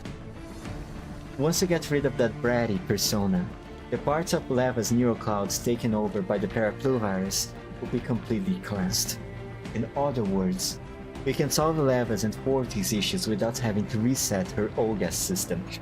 How convenient! As though I'm glad that we got a solution to this, I would admit that this is the most fragile part of this story so far, because it is so convenient, you know? It is a plot convenience to keep this story going, to get the result that we wanted. I don't think the resolution itself is convenient. We all know that it would have happened at some point, but I feel that the way that is happening right now is it's very fragile. It is very convenient. Sorry, as I said, it is the most fragile part of the story so far.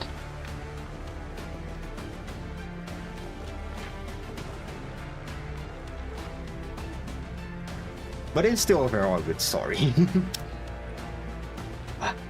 40, look out! You shouldn't be spacing out on the battlefield even if you hear good news. What?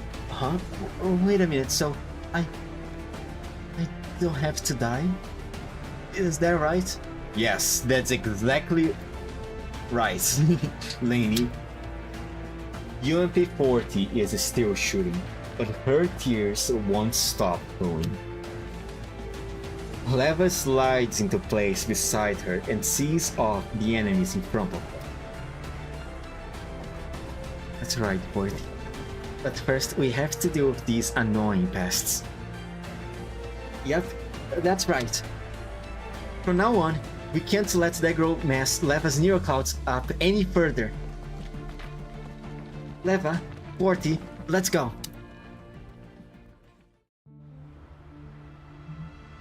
Oh my god. Why a Iron Maiden? No, she's not an Iron Maiden. She's just... Leva, will we really be able to see the ocean when we reach the outside world?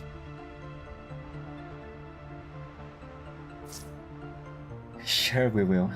However, we have to deal with this problem first. Boss time, boss time! Watch me one-shot this way.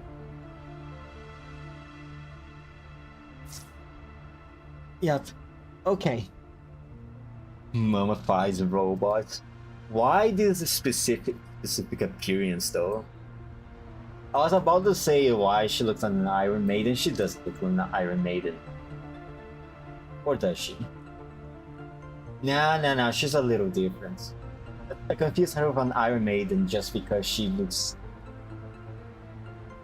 a little similar to a boss on Punishing Grey Raid. But outside of that, she's not an Iron Maiden. Okay, let me put 3 of them here. I know, game, I know. And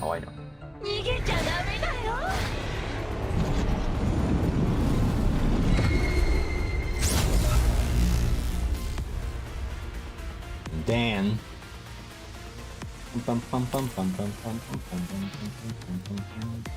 Can I do it with Leva? She does big damage. I can one-shot her, right?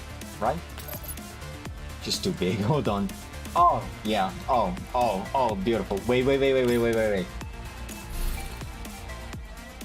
Oh, no. Okay, yeah, it's not going to complete with any of the bonus objectives. 静かにし Easy. Easy. Easy. Absolutely embarrassing. Imagine putting that much of a show only to get one-shotted. Well, but I guess it's not her fault that I'm playing this on normal mode.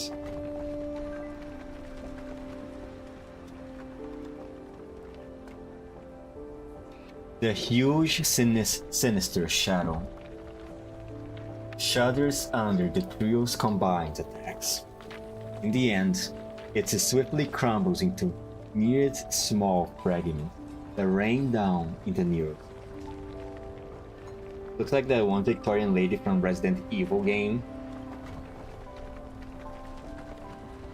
Are you talking about Lady Dimitrescu?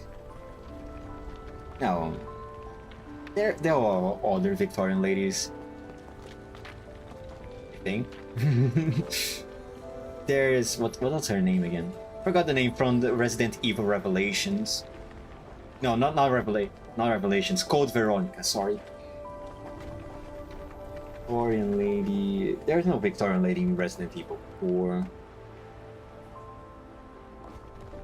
Yes, sir. Oh, okay. Yeah. So you're talking about Lady Dimitrescu.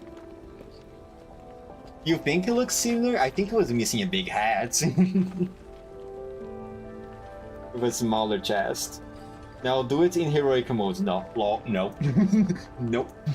Nope, it's not worth it for me. It's really not worth it for me to do in heroic mode. In the end, it swiftly crumbles into a myriad small fragments that rain down on the nearest.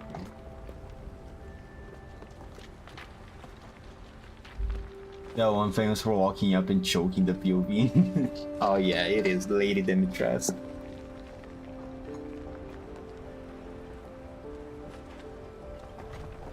As the rain of fragments falls, the creepy and savage form returns to its original.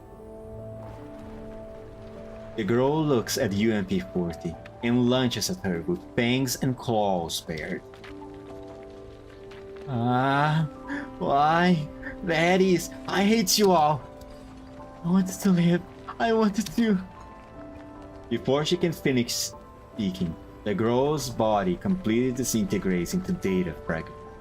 They sparkle like mirrors before transforming into thousands of butterflies that flit lightning through the air. UMP-40 numbly reaches out and touches the butterfly-like fragments. They feel cool. It's like touching the lingering remnants of a storm that has spent itself.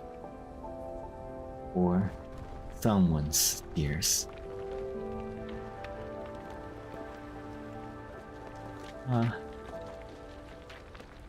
Right. Congratulations are in order now, 40. The problem that has been bothering you and Lava for so long has been solved once and for all. Our old gas system doesn't need to be reset. I'll do the final cleanup in a bit and get rid of the remaining parapluvirus data in Lava's neurocloud. This might cause your neurocloud signal to vanish for a bit, but once it's done, you can exist as an independent neurocloud and continue living with others, provided you're right with it, of course. Oh, happy music plays. UMP-40 stares dumbly at the communications screen. She opens her mouth as though she's about to speak, but nothing comes out. Oh, you haven't realized yet? 40, I have finished marking your data. What I'm saying is that the problem of the parapluvirus has been completely resolved. And there is no need to reset Leva's OGAS system. I think she understood that completely fine, Persica. I think you just need to give her a few moments so that she can actually process everything that's going on right now. Also, if you're willing, I can extract you from Lava's neuroclouds and give you your own body so you can live independently as a doll. So, are you willing to accept 40?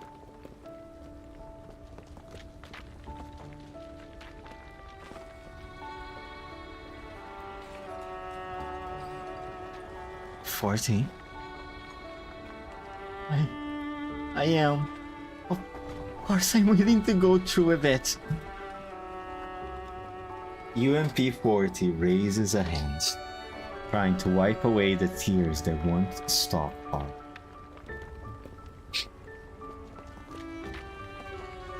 I just wanted a frame and a name of my own. I wanted to live like a real independent doll. To fight by everyone's sides, to go to amusement parks and experience all the things I have longed to try for so long in this hero space. But never thought that a day like this would really come around. Not once. Leva, can I really do this? UMP-40 tugs on Leva's hand. You made me in the past and gave me the identity of UMP-40's ghost. But after I leave your neurocloud and get my own frame, sorry, oh my god, I'm getting tired. It's getting difficult for me to read because I'm getting so tired. It has been a long stream. I won't ever be the UMP-40 of the past, right? And I want to be able to share support with you from inside your neurocloud like before. Would it really be okay for me to exist like that? As a real me? And not as a substitute for UMP-40? Is it really alright for someone like me to live in the real world? Of course it is. Leva smiles faintly. The truth is, I've probably been looking forward to this day more than you have. 40, both you and the real UMP-40 are irreplaceable to me. And I don't want to lose any more of my friends. While I already said goodbye to UMP-40 in that beautiful dream just now, I hope that going forward you will continue to travel with me. As yourself and not as UMP-40.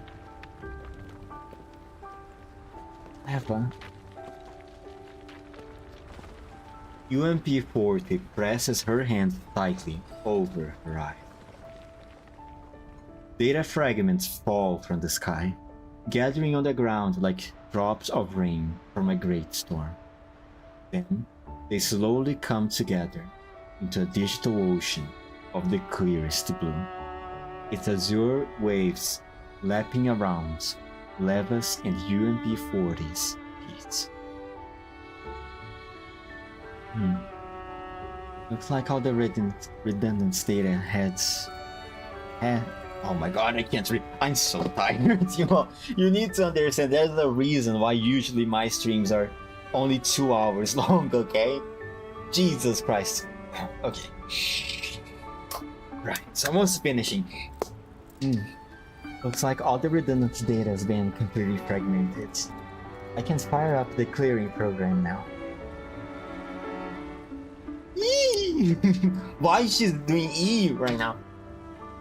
As Vertica hits the enter key, UMP-40's body starts turning transparent. 40, in a while you will... Say, me... how do I do her voice again? Say, Miss Persica, since everything in that side is pretty much wrapped up, I have a few questions for you. Could you start by taking a look at the report I just sent? Okay, fine. I'll be hanging up now. See you later. The transmission ends and the air goes quiet again. As UMP-40 turns more and more transparent, she looks at Lena and Leva.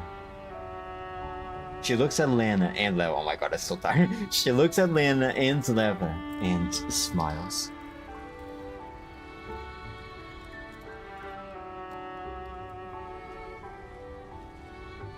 I didn't expect that I would really get a chance to start a new life like this. It's wonderful. We can fight side by side from now on, 40. Lena is so cute. She's so precious. She's just so precious. Lena is just so precious. Must protect. Sorry.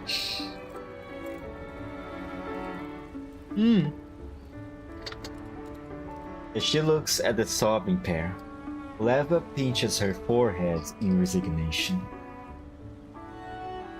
Surely a touching moment like this would be better marked with smiles, don't you think? Why don't we come up with a new name for 40? After all, you'll have to live on as your own person from now on. I suggest getting Lena and her superb naming sense to come up with it. Sure, I'm down with that. Lena, Pixie your name and of Leva and it sounds great. Eh? Really? You want me to choose your name? I mean, both the past 40 and the present 40 are really important to Leva. So is it really appropriate for me to do it? I don't think it's inappropriate at all. Leva gently knuckles Lena's forehead. When I almost lost myself in that sweet dream, it was the name Leva that brought me to my senses and told me that I was no longer UMP-45. Feeling in my past. Wait, hold on. Why is my cat sitting there? How did you get to that? God damn it. Calm down. Come here. Come here. Come here. Jump. Jump. Jump. Jump. Do it. There we go. Take me company in this final minute of the story.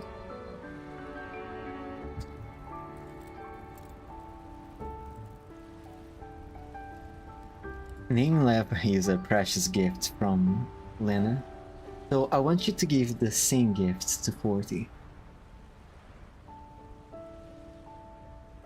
Leva.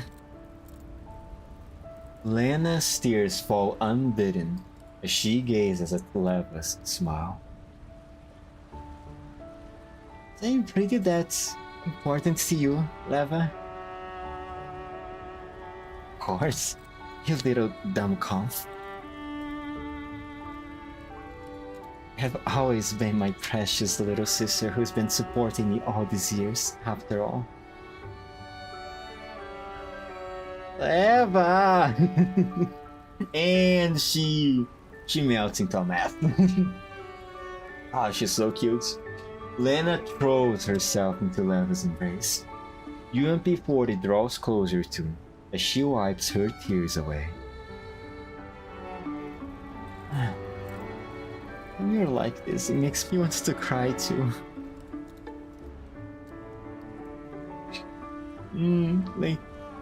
Lainey. Eh? Lena looks up from Leva's chest. She wipes her tear away and looks intently at UMP-40. She's so fucking good at cute. I can't. How about calling you Lainey from now on? Lainey means torch, or a bright shining light. That's because I hope you will continue to light our way forward like a torch from now on, 40. But more importantly, it sounds like Leva and Lena, so that way we'll be like a real family.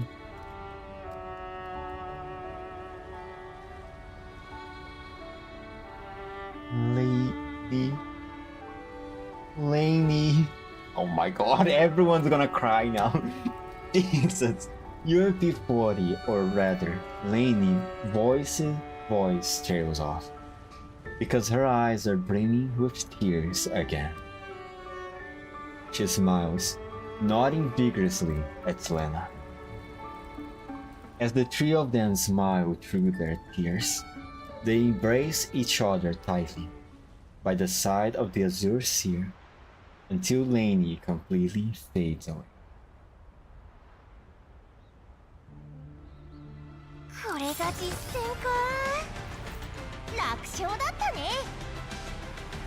Man.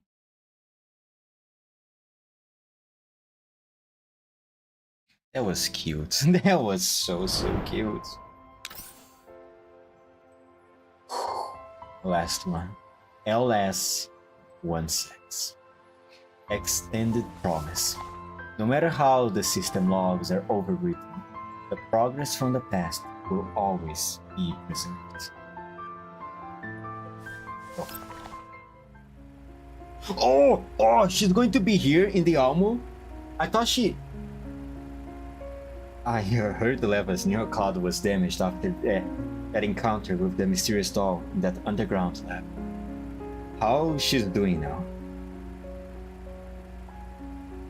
Heard about it still, Commander? Kalina smiles and gives a practice nod. Don't worry. The matter's been settled. She's getting her new frame debugged over the Leibniz place. Oh, okay, she's not in the Elmo yet. She's still getting her frame in Leibniz lab. Leva said yes to changing her frame. Yes, she did. If you're interested, why not head down and see for yourself?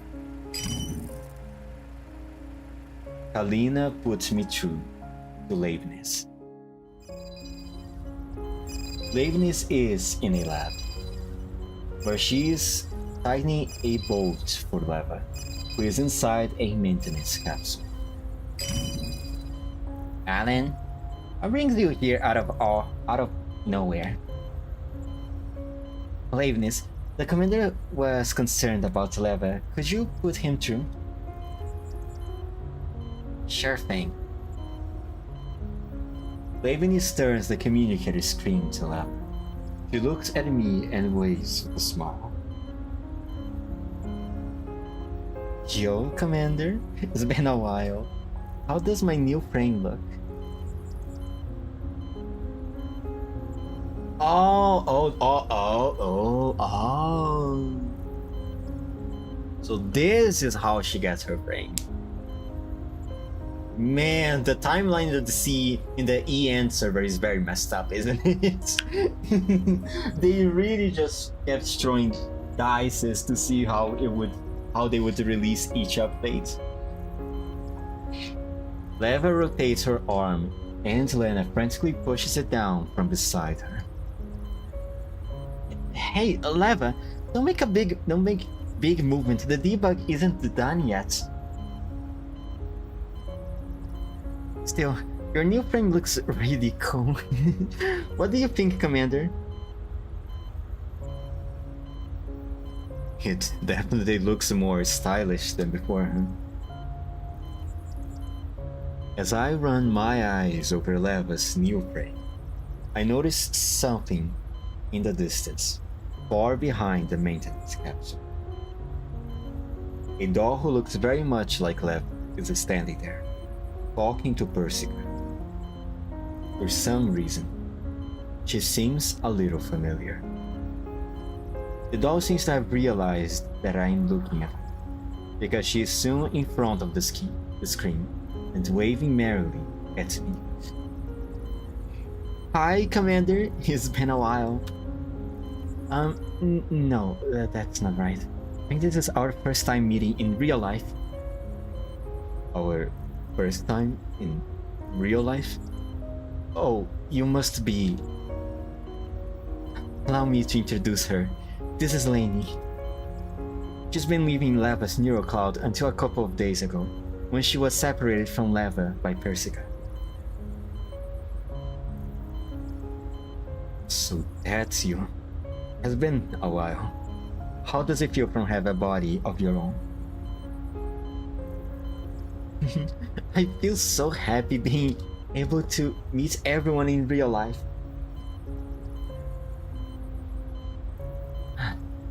Fortunately, I have to say goodbye to everyone and go back to the lab with Persica. So soon? Yup. I'll be bringing Lainey back to the lab. I'm so tired. Persica strolls over with a coffee in hand. I didn't even want to come all the way over here to pick her up.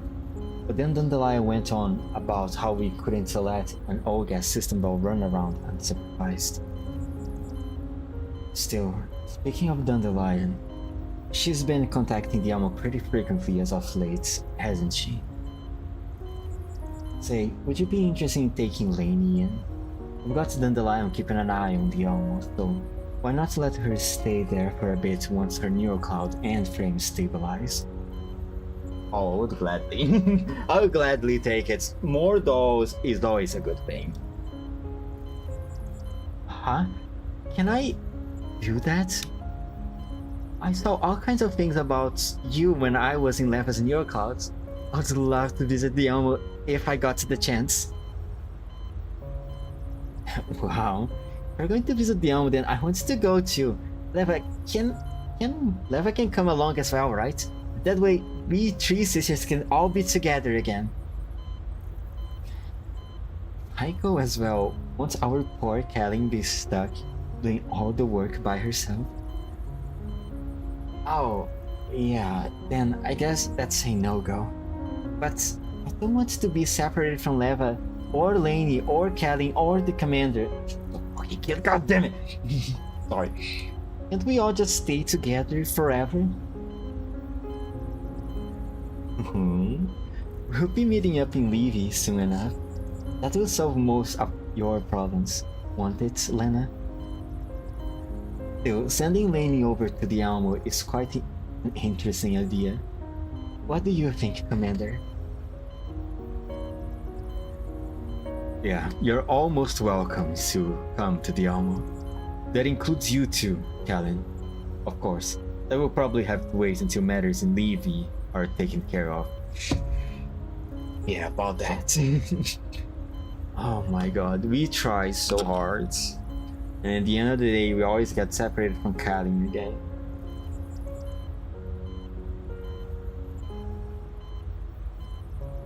When the time comes, why don't you just... Oh my god, I'm so fucking tired. I can't read, I promise. When the time comes, why don't you join us too, Persica? Huh? Please no. It's not like I haven't been there before, and I'm not interested in painting a target on myself as I wander the countryside. Lainey can go by herself. It's a deal then. See you on the Elmo, Commander.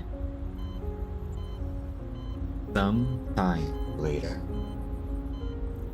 After the last of the kinks are finally worked out of Leva's new frame, Lavinis gets to her feet. Right. It should be fine now. You just need to get used to how it handles in field conditions.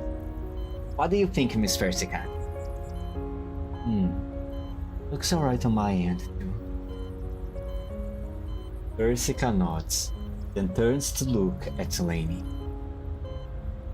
Alright, let's go then, Lainey. Eh? We are leaving already? Lena tugs somewhat reluctantly on Lainey's hands. Lainey smiles and rubs Lena's hand. Aw, it's not like we'll never see each other again. I'm just going to Persica's lab for observation. You can just call me anytime if you miss me. Yep. Leva walks over and pets Lena as well. And besides, we'll all be seeing each other again on the Elmo. Alright. Then you have to make sure you keep in touch with Leva and me often, okay? I will. Alright then. Lena, Leva, I will be off now. After waving happily to them, Lainey heads outside with Percy, with Lainey trailing behind the ladder. Miss Perska, when will you be coming again? I've got a lot of reports here on 3rd Gem Doll Neurocloud research. There are a few things I need to ask you about. Reports, you say? Didn't you send them to me a while back? I sure did. Have a look. Leibniz holds her terminals high as she leaves the room. Lena waves non-stop at Lainey. Bathed in the bright sunlight, Lainey shrinks into the distance. Just before she completely disappears from Leva's view, her tiny silhouette suddenly turns back and waves to Leva. Leva raises her hands to and waves to Lainey in the distance. The sunlight is still pouring down. Its brilliance seems to illuminate everything, past, present, and future. That little figure in the distance, or perhaps the darkness is sleeping within the abyss. As Leva looks towards that receding shape, it feels like she's looking at a distant, sunnier, and higher place. She clenches her fist without saying a word. Morty, please watch me. You make sure I keep my promise. I keep the promise I made with you.